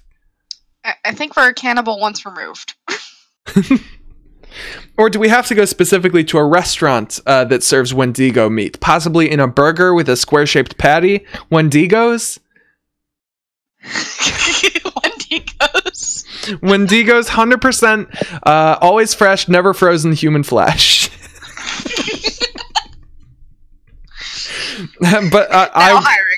Yeah, it's a little pricey, but it's worth it because their fries are really good and their meat's really good, and you can get baked potatoes there too with little like sprinkled bits of human flesh on top. They can never seem to keep any workers there, though. It's a real shame. Yeah, the turnover rate's pretty intense. Cut to scene of them flipping a cheeseburger. Oh, thank you, Colonel. I feel loved. Just don't eat the chili, because the chili is 100% your parents.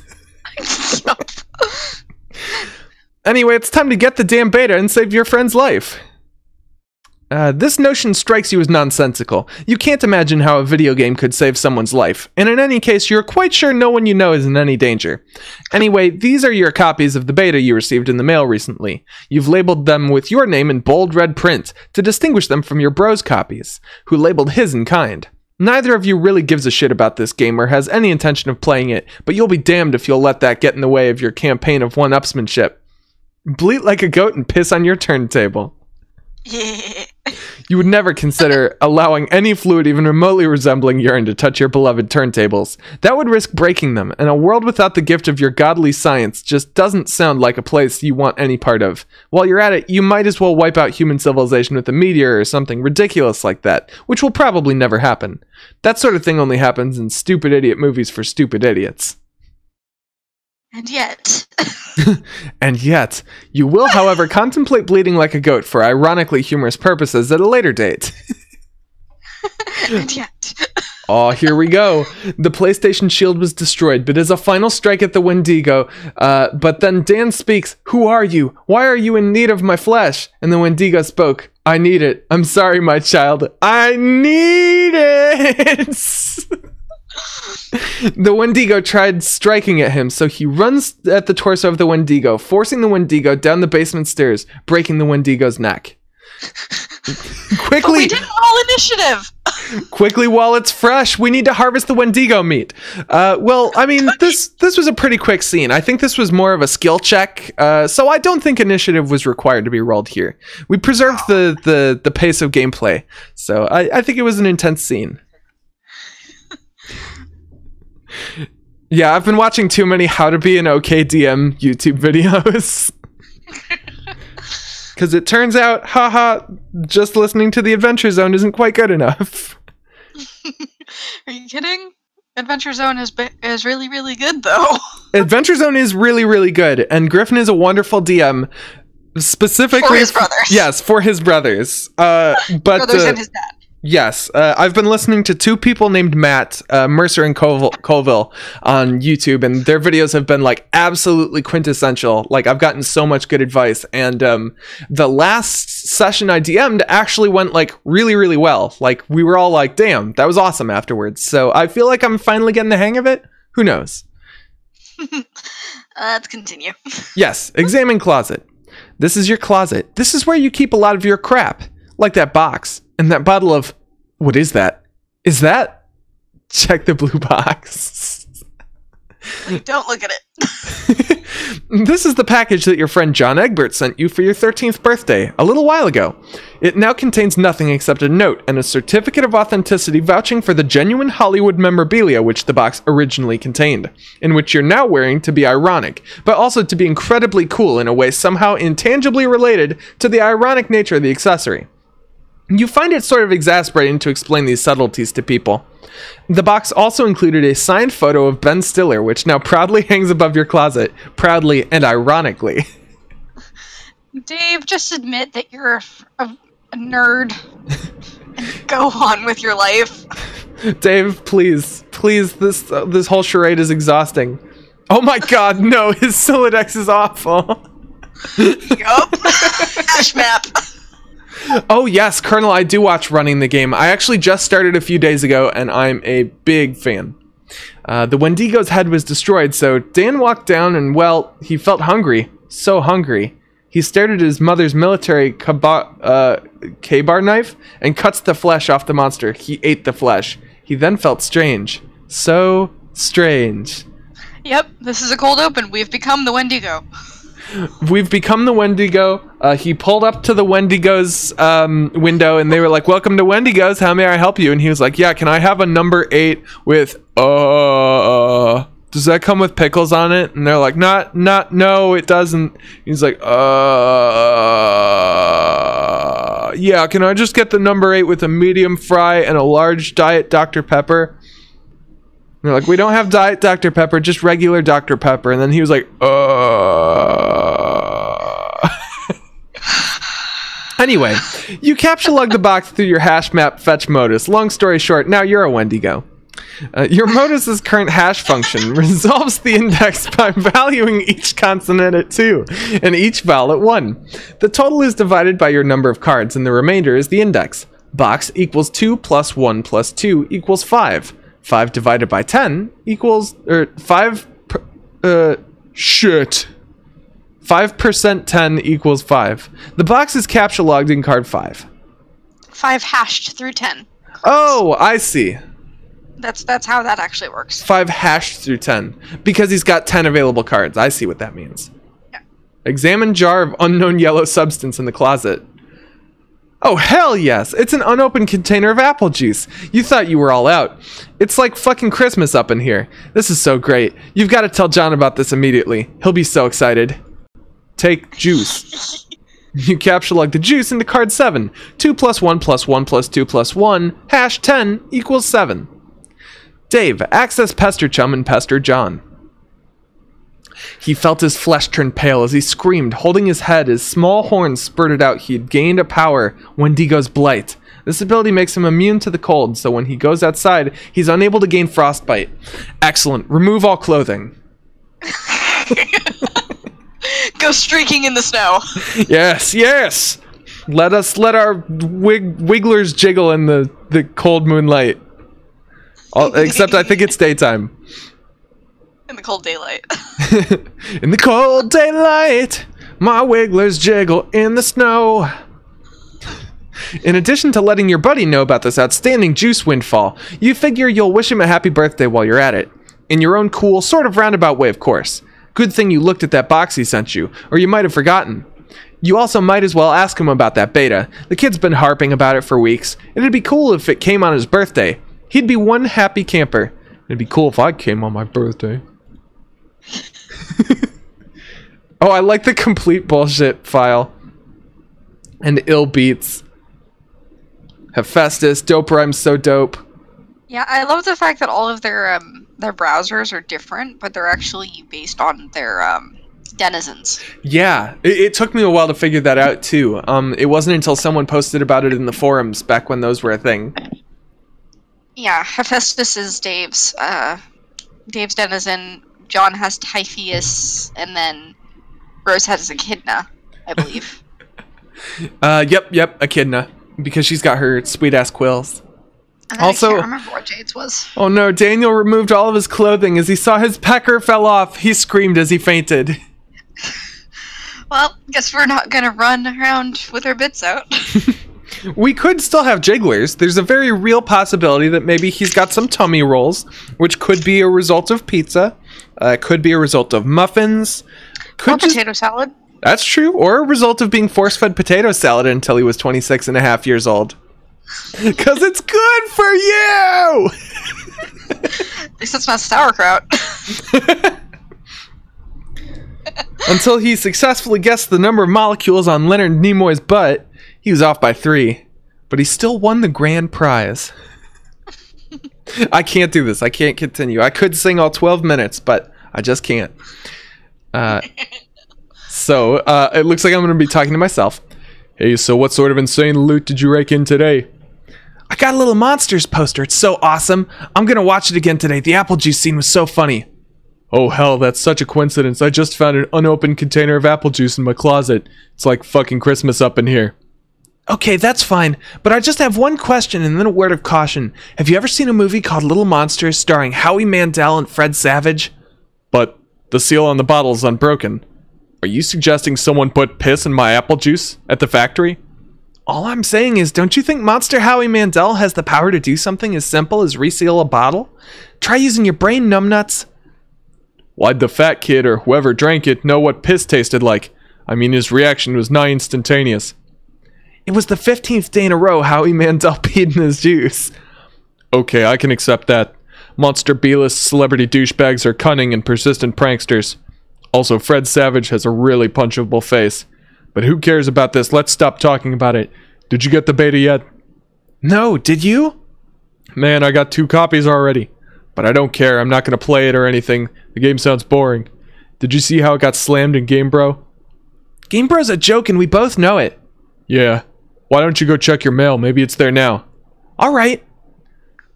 Dave, go online and view sites indicative of your interests.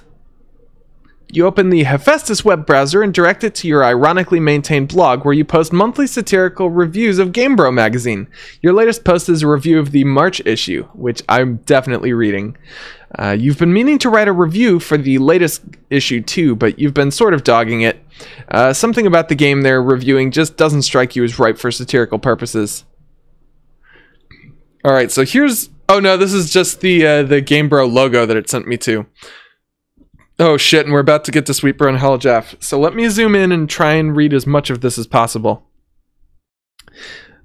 I did take an image of it, and I can send it to you in the Discord. Ooh, yes. Send it via Discordio. Discord.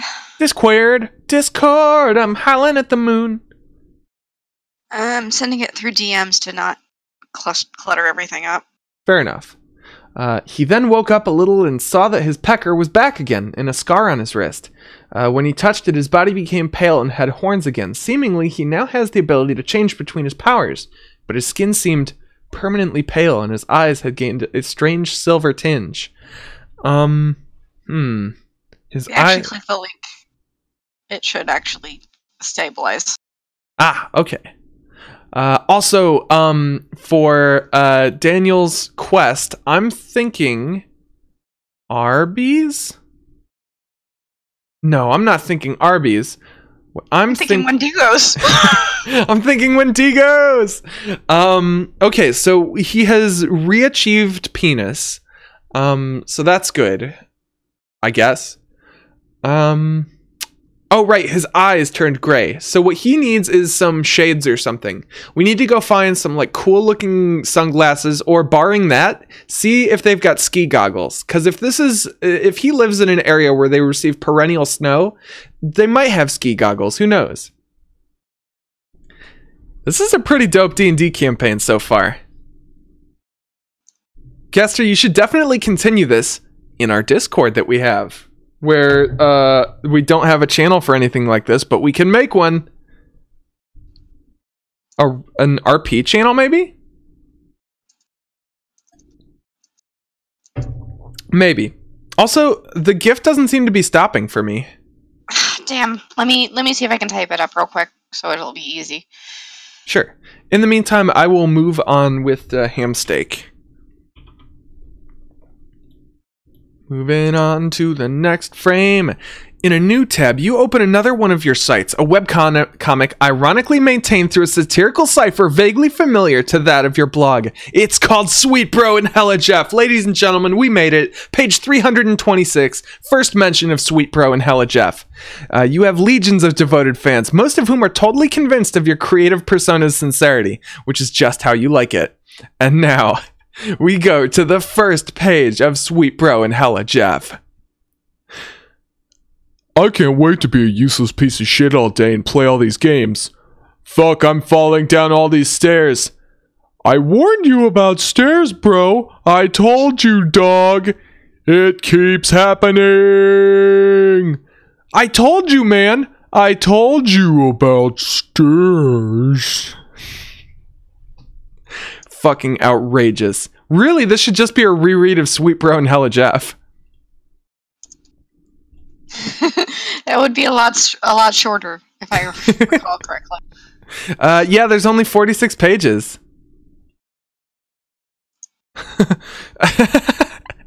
I say, butthole, indubitably, who put shit in my pipe? Shh, the plot thickened. This is horrible. Oh, I love it. Alright, so check the latest page of the Midnight Crew. Ooh. You figure as long as you're chilling at your computer, you might as well see how that new MSPA story's going. You haven't looked at it in a while. Well, I do hate the moral coward, one who lacks a manly spark. You are members of a sinister gang called the Midnight Crew. Your nefarious plots are serpentine in complexity. Your schemes convoluted. You are planning a heist in your underground hideout. What will you do? Use Occam's razor on plans and schemes. Spade Slick uses Occam's razor to carve a circular hole into the heist plans, freeing it from the knife. You wonder what moron would jam the knife so hard into the table in the first place. Beautiful. Colonel's partner can't stand Homestuck, but he loves Sweet Bro and Hella Jeff.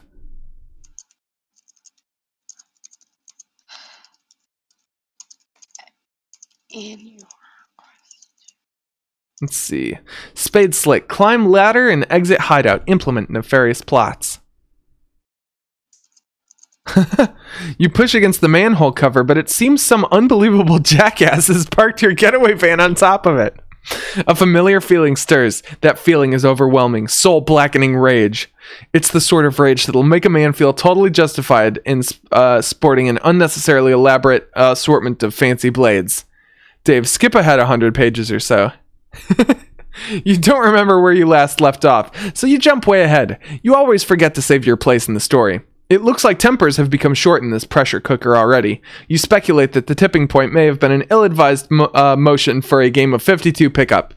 Also, ladies and gentlemen, we have our first confirmed John hand. There it is! Yeah, right there in the upper left. How beautiful. I wonder how people felt when they first started reading this, if they hadn't caught up when John did this. Oh yeah, what blew my mind? Like, why is there an arm there? Why is there a random arm? Well, there's also so much weird and random crap going on. Like, this is brilliant because like no one's gonna question it. They're just gonna be like, the hell is that? But also, why is there a blender? Also, why is there a morning star? Why is there a photo of who is that? He was a famous guy. He looks familiar. I can't remember. I yeah, don't know. I definitely know who that is, but I just don't know their name. Yeah. Oh, we've got some more Snowstuck. Daniel looked around as he put on an orange shirt and pajama pants, and he went to his brother's room, seeing he was asleep with a girl named Ashley. Dan only knew her name and nothing more. And also, she was his brother's girlfriend, so Dan took his brother's John Lennon shades. That was a... That was a sentence. That certainly was a sentence. I would say, Daniel, feel shame for removing all of your clothing whilst in the presence of your brother's girlfriend in the same house. And not going streaking while doing it. Yeah, you didn't even run out in the woods. Alright, I think streaking could still be on the menu here. We just need to put some distance between us and Ashley. Because I would feel kind of bad being naked in front of my brother's girlfriend. Like, hey, what's up? Oh, this? Yeah, sorry. I thought my penis fell off, but it didn't. Also, I think I might be a Wendigo now. Don't go in the basement for a while. Alright, so Dave has saved his place, he'll read it later. Even though the adventure began recently, it's already over 3,000 pages long. You just don't have time for this bullshit. You'll catch up later. Besides, it looks like someone's pestering you. You're pretty sure you know who it is. Answer chum. Oh, it's me. Hey! In some cultures, the persistent refusal of a lady's invitation to play a game with her would be a sign of wanton disrespect. Either that or flagrant homosexuality. Yup, you got me. I'm gonna go date Carcat now, bye. Pretty much. What? Oh no. No, look. I'm busy, okay?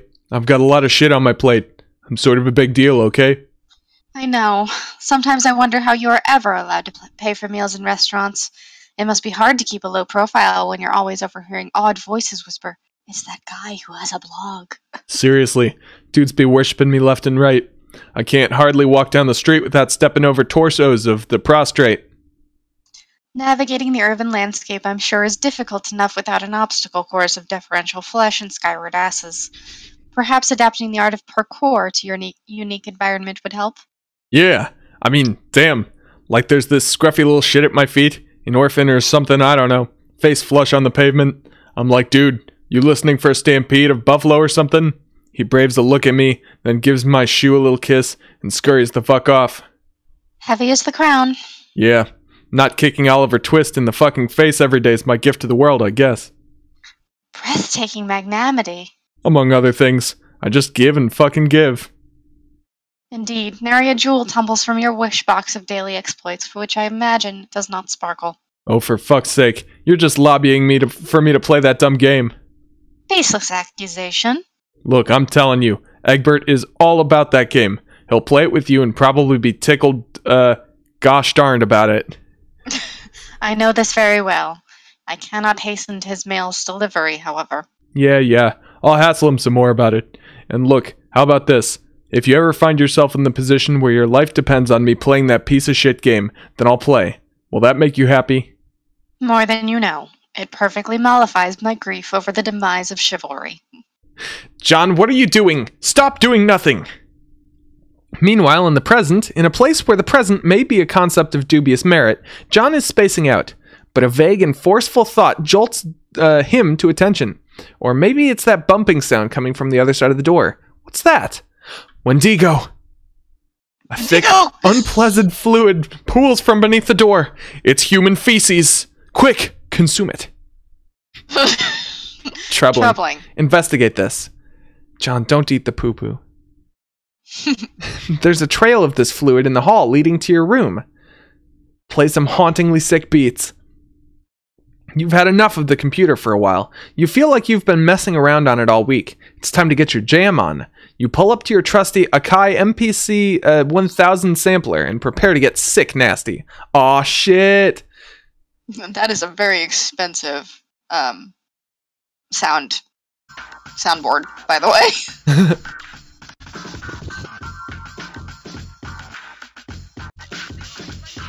Ooh. Yeah, time to play around. Oh god, all of them! Literally all of them.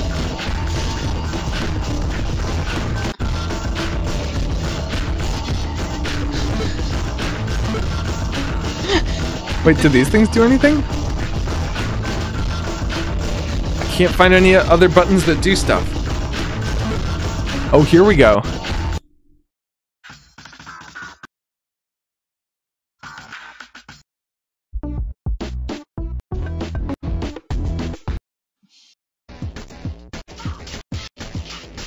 Oh wow, we can actually create music with this. Yep.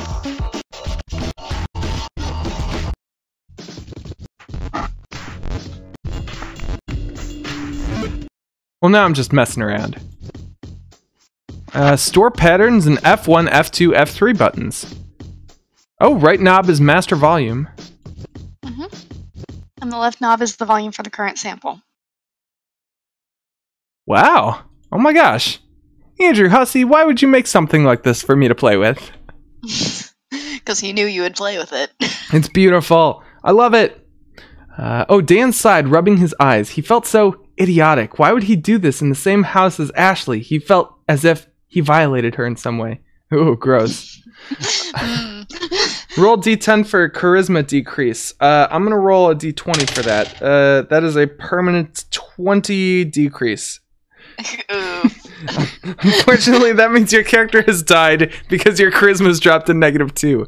You're not only no longer capable of speech, but your charisma is so low that people attempt to murder you on sight. So we haven't died yet, but we're going to. Your visage is literally offensive, so much so that people cannot stand to look upon you. So you're going to have to learn how to play the organ, and you have to live in the sewer from now on. I'm sorry, that's just the way it goes. Wait, when did this become Phantom of the Opera? It was always Phantom of the Opera. Well, this is the Phantom of the Wendigo. The reason the Phantom is down there is because he ate the people meat. Wendigo of the Opera. The Wendigo of the Opera. My power over you grows stronger yet, and now I eat your flesh. Num num num num. You taste so fucking good, I eat your flesh. I eat your flesh. Let's continue. Yes, those beets were so fresh they belong in the produce aisle, is what you're talking about. Soccer moms be thumping that shit for ripeness, like melons. Know what I'm saying? After beets that fresh, it'd be a crime not to reward yourself with a celebratory swig. 2 + 2 + 1 + 2 #10 = 7. So that's how he accesses the 7th card. Ah, he has to come up with a word that... Nice. Specifically a verb. You can't... No, so nouns go in, verbs come out. Ah, nouns go in, verbs come out. Also, you can't do it. John's got you all twisted up inside now. All you can think about is Mandel's gross monster piss. Damn you, Egbert. That face. Well, now all I can think about is that series of like images of the woman with like the mug where she's just like, no.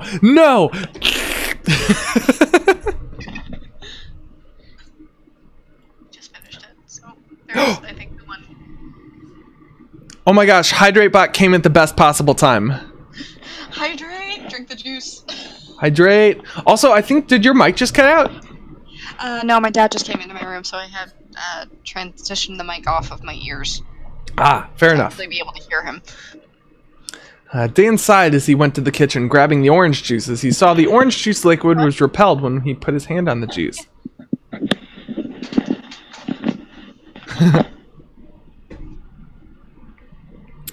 You recapture log the juice. Allocate sword to Strife Specibus. Your Strife Specibus is already allocated with the blade kind Abstratus. There's no need to allocate it. You can wield your sweet ninja sword as a weapon once it's in your Strife deck, but you'll have to capture log it first before moving it there. Capture log sword. The ninja sword, 2 + 1 + 2 + 2 + 1 + 2 + 2 + 1 + 2 + 2 = 17 #10 = 7. Occupies the same card as the juice, not gonna say the math, expelling the juice from your Siladex.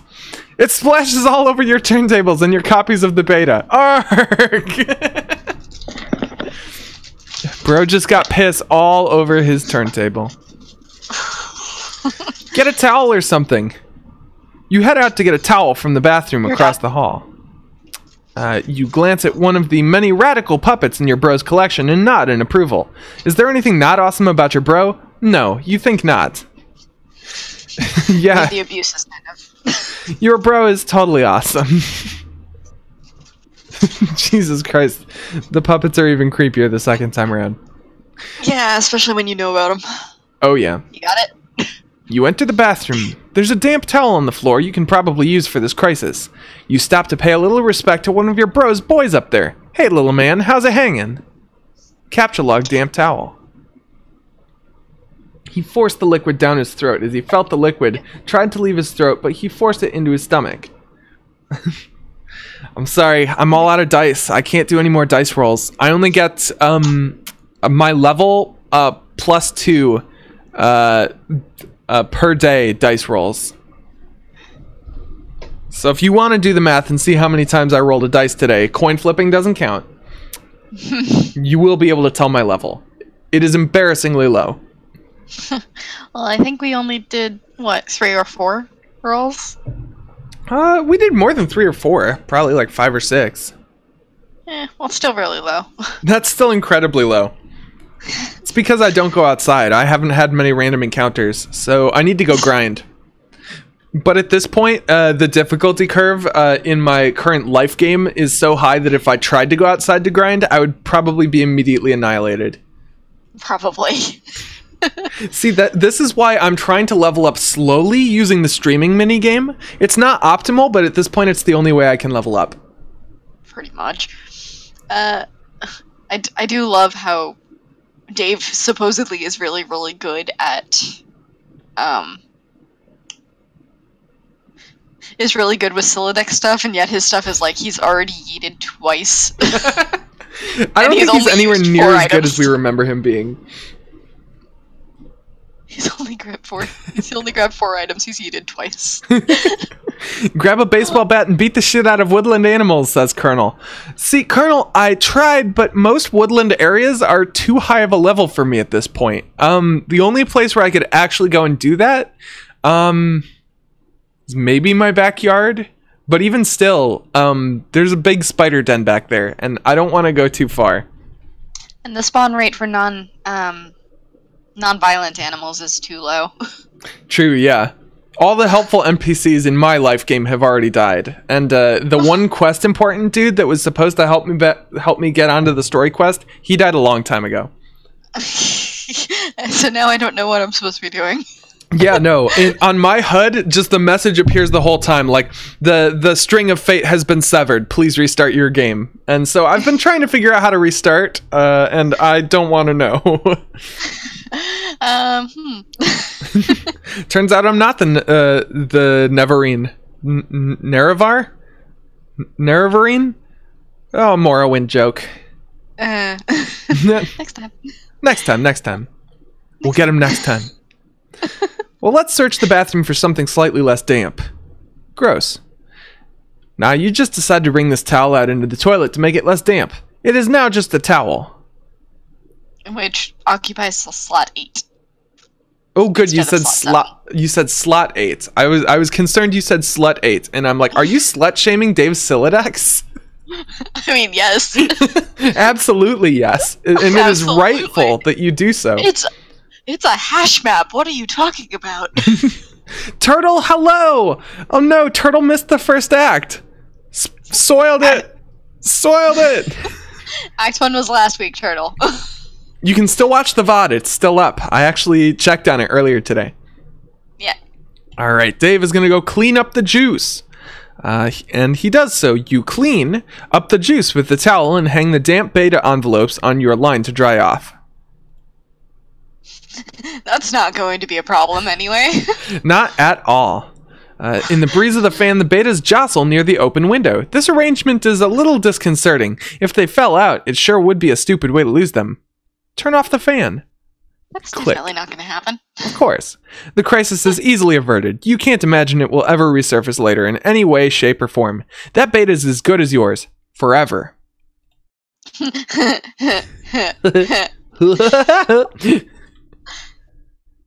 Oh no, Turtle says, I missed an entire stream of the first act. Screaming Hetalia face. Oh no, that's Ruby. That's John. I don't know why I thought he was a Hetalia face. John's my favorite Ruby character. I mean, it could possibly pass for England. Yep, that's what I was thinking. Or I should say, John is currently my favorite still alive Ruby character. Jown. Jown. John and Pyrrha was so cute. Oh. Now I'm too sad to continue the stream. Everyone, I ask that you leave. I need time alone. It's like, focus, Dandrew, focus. Focus. You should probably go pester Egbert again. You wonder if he found the beta yet. You also might chat about your respective Sylladices. Is that really? Sylladices? Yes, respective Sylladices, which is the plural of Sylladex. And fetch modi. Sylladices. Sylladices. Wouldn't it be Sylladexes? Maybe I'm just a silly American, but Sylladices. It's too much. Fetch modi makes sense, though. If the topic happens to come up, you wonder if he's anywhere near as smooth with his Sylladex as you are. Probably not. It's probably not even humanly possible. Caw, caw! Suddenly, a rambunctious crow flies in the open window and snatches the beta, possibly to make a nest with, or maybe just for the sake of being a brainless, feathery asshole. You yell at the bird. You know, this could have been averted quite easily if you closed the window instead of turning off the fan. Both ways work. Also, if he was just a little more careful with his Sylladex. Oh, that poor bird. Stop! Stop! Oh, you accidentally launch your ninja sword. Everything goes flying out the window, dead bird and all. Oh, that poor bird. Yeet! Also, Didn't even go on the open part. No one can ever know about this. That's another reaction image right there. This is face, just covering his mouth. Yep, posted it. Also, I did notate the stuff on the Game Bro magazine. If you still want to go back and actually read that. Oh, heck yeah. Let me take a look. It's in DMs. Yeah. I'm checking. Oh, there it is. Oh man, when this heady volume of unabridged awesome hit my doorstep, or I should do this in Dave voice. When this heady volume of unabridged awesome hit my doorstep, it made a sort of thunderclap, like the kind I'm sure Moses heard when God dropped stone tablets containing a review of a game involving the ambiguous marriage of insane stunts and extreme hunger management solutions for dudes on the go. It's like you see that little bag of chips there? You just grab it and go, bro, and keep thrashing shit up. I'm so hella pumped of this, and there are some obvious questions, like just how outrageous are these snacks? Will popular beverages play a role? And how critical will they be in your quest to obtain absolute sweetness? Will this game land the coveted but elusive 5 out of 5 hats? And the game that they're talking about is like Grand Snack Fuck Yeah. Basically a parody of Tony Hawk's Pro Skater. Oh yes, I gathered that much. I'm sorry, was it called Grand Snack Fuck Yeah? Yeah, and fuck yeah was one word. I would play the ever-loving fuck out of Grand Snack Fuck Yeah. Sponsored by Frito-Lay. I would lose my fucking mind. I would blow chunks just for the opportunity to play this sweet-ass game. Yeah, no. Oh my goodness. I wish I could play Tony Hawk on here too. I've got to get a second monitor so I can actually play console games for you guys. Let me see. Ruby is way less racist than Hetalia from what I know of the shows. The only reason I know about Hetalia is because of cosplayers and because Sealand's in it. Because I bought a little Hetalia pillow because it was Sealand themed. Yeah, Sealand is the only good boy. Sealand is absolutely incredible, and I say this as a Lord of Sealand. I purchased a lord, or I didn't purchase a lordship. It was gifted to me because I wouldn't shut up about it. Yeah, pretty much. I got to show you guys my lordship at some point. It's around. Anyway, Dave is looking out the window. Yeah, you can kiss all that stuff goodbye. You feel sorry for... Oh my god. Yup. I've just been wizard spooked. Suddenly wizard.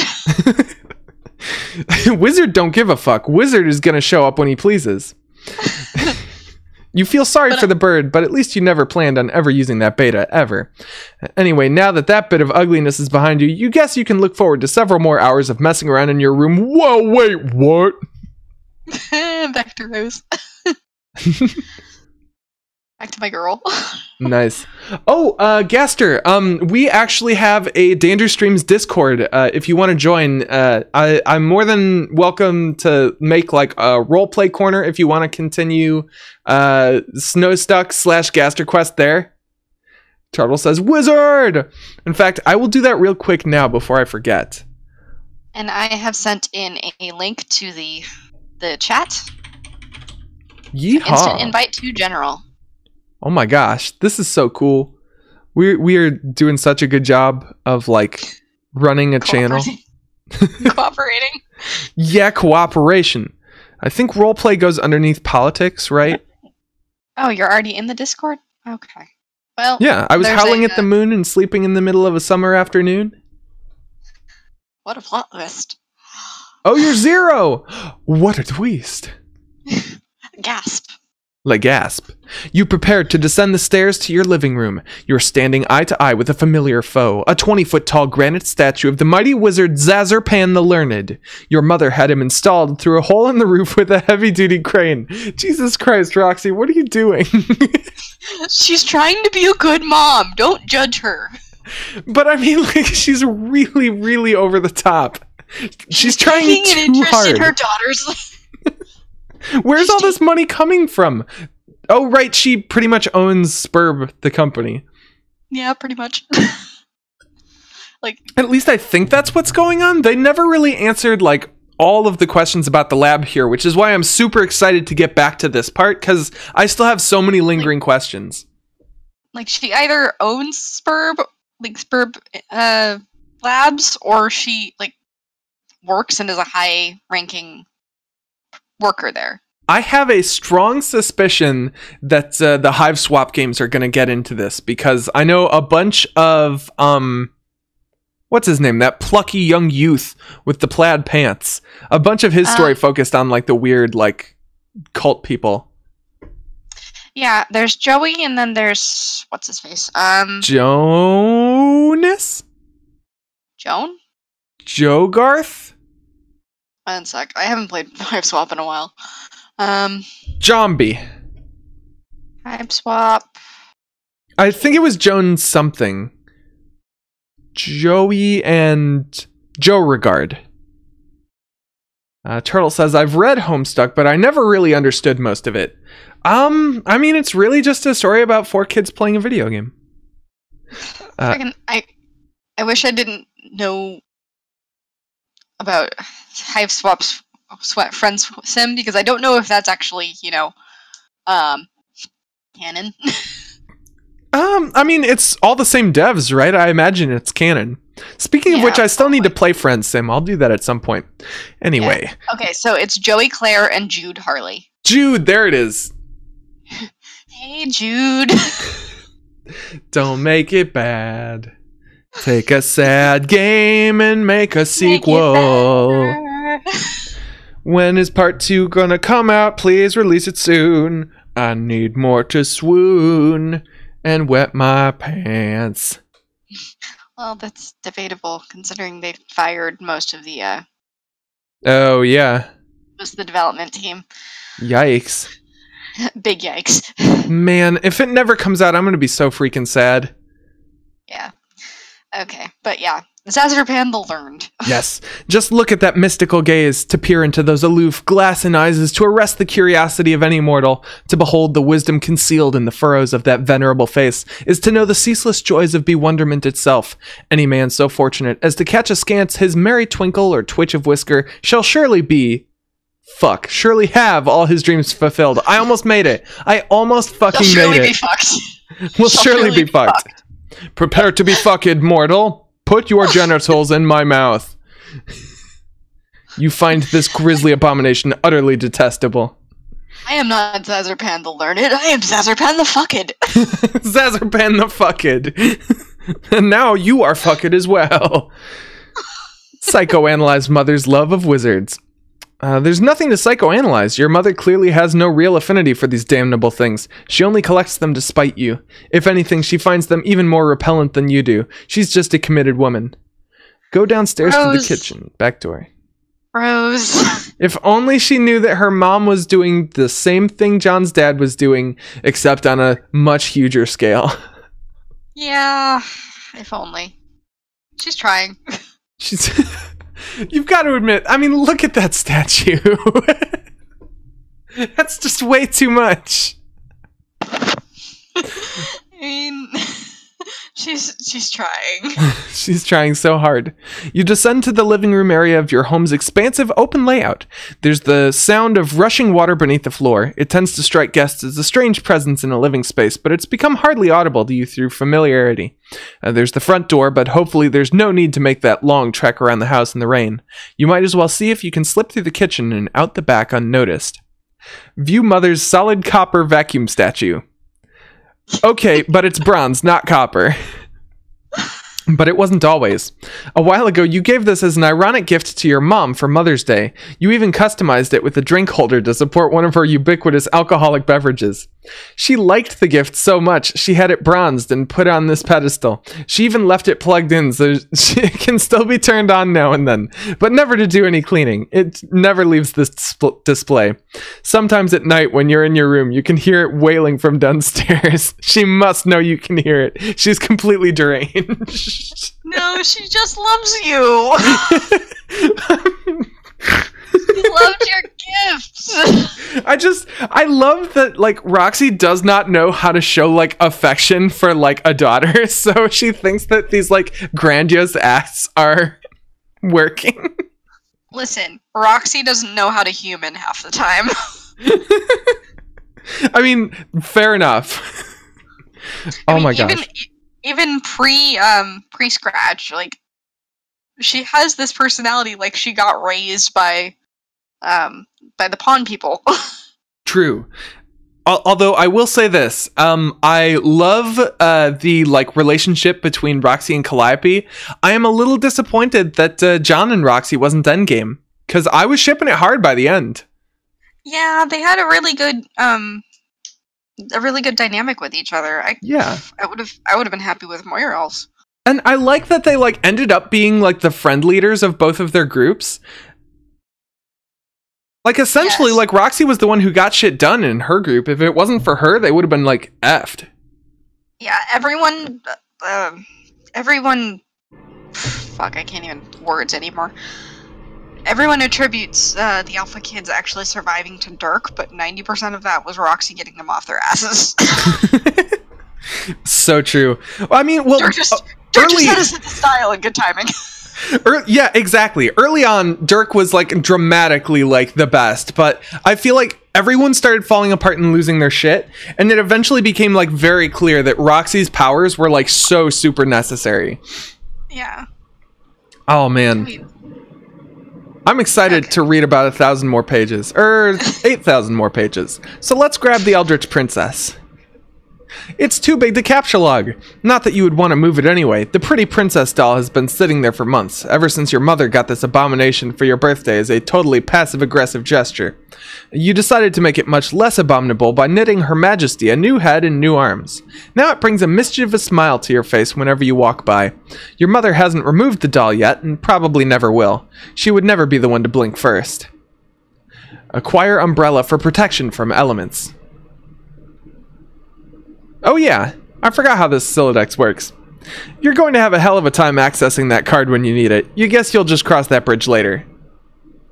Peek inside kitchen. What's Chap been doing? What's going on? Hey Dandrew, I'm gonna stab you, says Turtle. Oh no! I sent photo of Fezgrid, yay! I've read Homestuck, but I never really... Oh, okay, this is stuff I've already seen. Kingdom Hearts 4 comes out before Hive Swap Act 2. Oof. Yeah, Colonel's got a quesodilla. Microphone's doing the thing again. Oh no! Let me see if I can fix it. Pro D&D tip: don't get Conjure Minor Elemental and Conjure Elemental confused. That's pretty good advice. Yes, Gaster. Make a card for Dan. Investigate richly colored... Oh, wait, no, I haven't read the rest of this. The liquid bottles are out in full force. Mom is surely nearby.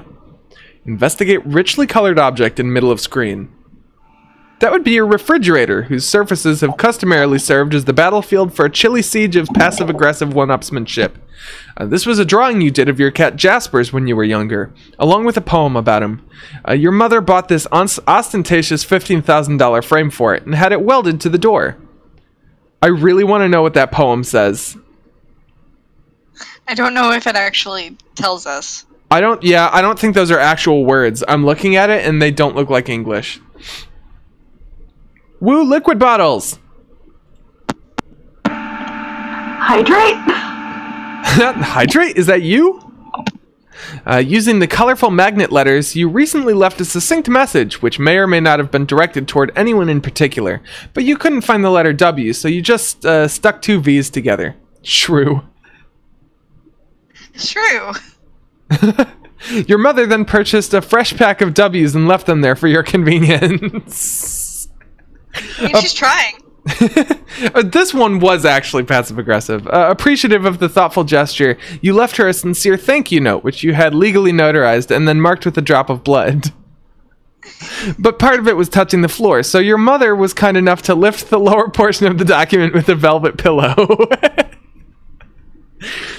Alright, you can't tell me this isn't one-upsmanship. I think her mom is, like, leaning into it. Yeah, honestly, I feel like at this point, Mom Lalonde literally was just like, you know what? If she's doing this, maybe this is an interest. Maybe she wants me to do this. Let's play along. Oh yes, iconic. Attach a W to face as a fake mustache. Yes.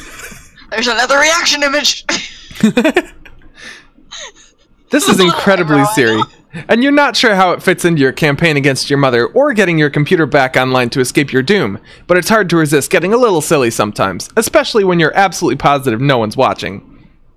Alright, this is photo of Fesgard.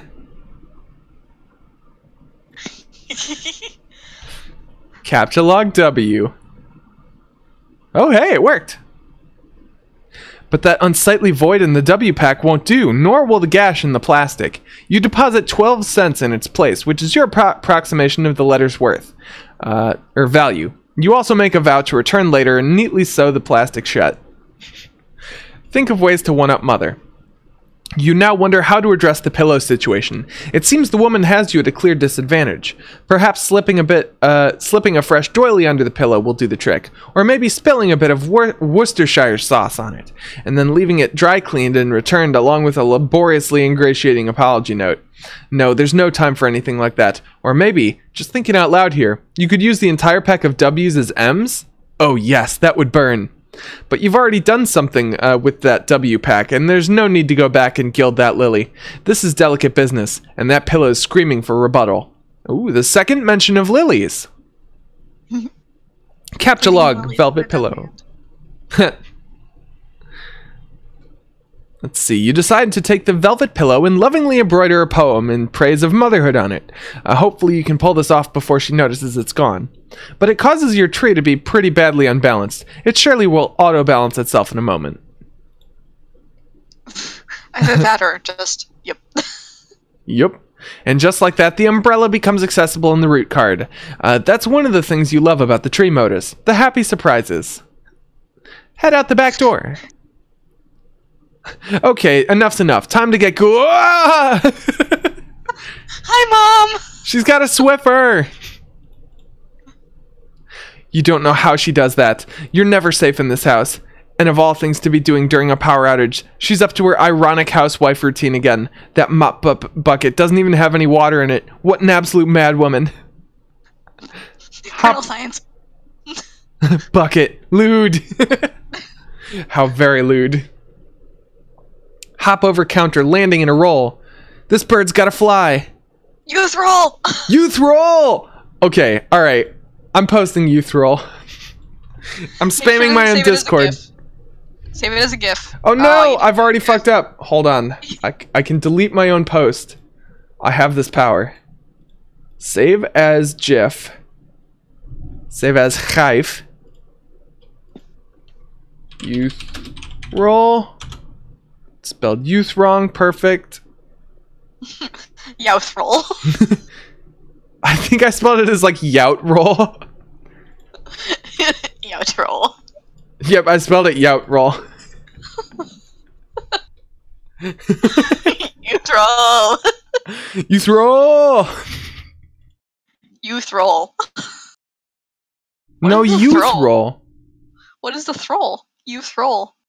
You thrall. Lousy goddamn stupid wizards. Meanwhile, in the past again. You're almost done patching up the hole in your window with this gaffer tape, but it's sort of hard to get any work done when people keep pestering you all day. You guess you better get that. Answer chum. Oh, hey! Jade! Yay! AKA my favorite combination of people. Christmas! Hi, Dave! Hey, sup? Not much. What's up with you, bro? Haha, good one. It's alright being chill, I guess. You know how it goes. Great! I'm feeling cool today, Mr. Cool Guy. Oh man, you know it. So cool. You know, shit is ice cold up in here. Shit is wicked bananas, I'm telling you. So have you talked to John today? Yeah, we were just talking a while ago about how he sucks at his Silodex. Can you believe he uses stack? That kid's ridiculous. LOL. Well, that doesn't sound like much fun. What was it you use again? Wait, never mind. I forgot. Whenever we talk about your goofy moduses, I get a migraine. What do you want with John? I want to tell him happy birthday and ask him about his birthday package. Oh yeah, I want to ask him about his package too. Oh yeah. Oh yeah. Oh yeah. I was being sort of cagey and told him to check the mail because I was wondering if mine came yet. I think it did. Yeah. And I think mine came too. So, I guess you want to know if he likes it or something. No. He will not open it. He will lose it. Oh, wow, sorry to hear that, I guess. No, it's good actually, because he will find it again later when he really needs it. Which of course is why I sent it in the first place. See, like, I never get how you know these things. I don't know. I just know that I know. Alright. Anyway, I have to go. Oh, someone joined the voice chat. Whoa. Hello? Hello? Hello? Where are you? Hello, Zero. Where Great thing, Zero. am I? Where the fuck am I? You are in You the entered voice the- chat. You entered the stream. Which stream? I'm in my house. Welcome to hell. I'm not Zero. My name's Dan Winlander or not. It's Daniel! Daniel! Daniel, Daniel, I've got some bad news for you. Remember that Wendigo meat you ate? I already fucking know I have horns, so Yeah, you're kind of a Wendigo, bro. You're kind of you've kind of taken part in a cold open of a Supernatural episode. Do our voices sound familiar at all?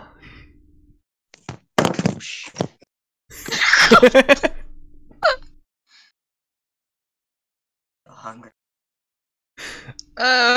Okay, pro tip, don't eat Ashley. Go out into the woods and eat a small animal if you can find one. And don't eat your brother either. Yeah, that's not a good idea. Unless you can get his consent. If he wants you to eat him, I mean, maybe think about it. It depends on the context. Yeah.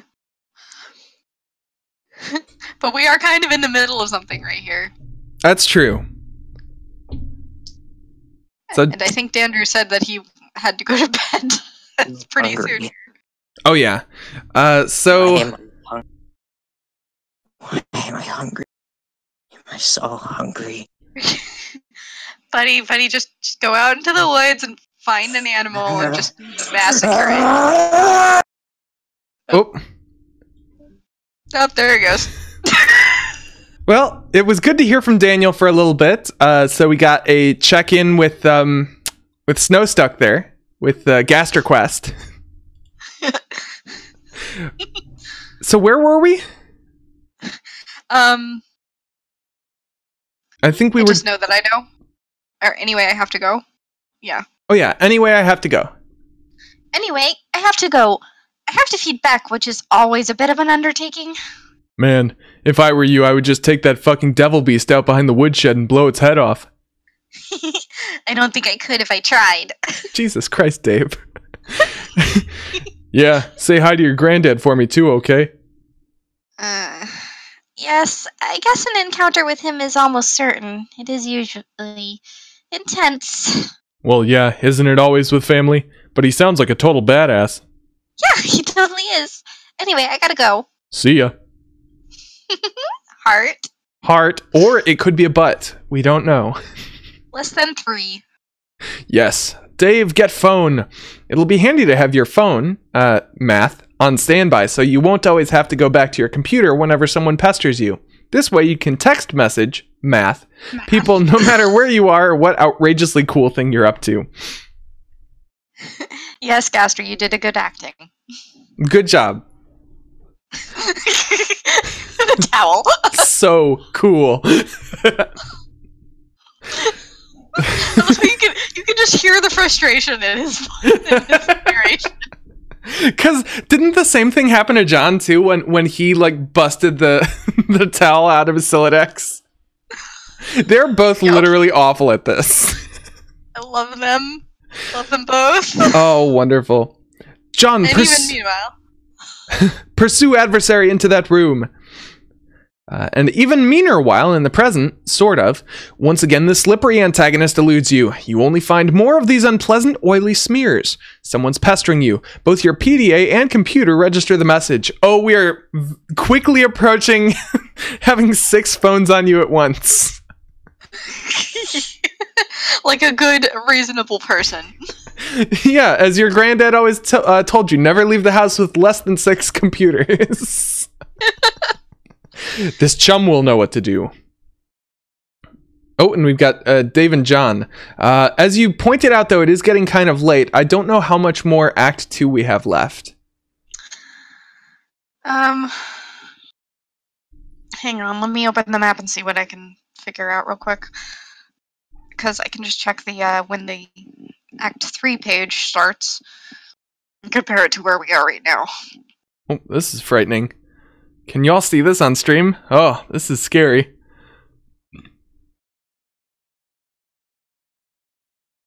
What the... Oh no, okay, before when I hovered over this, it would flash. If you have cookies enabled? Or...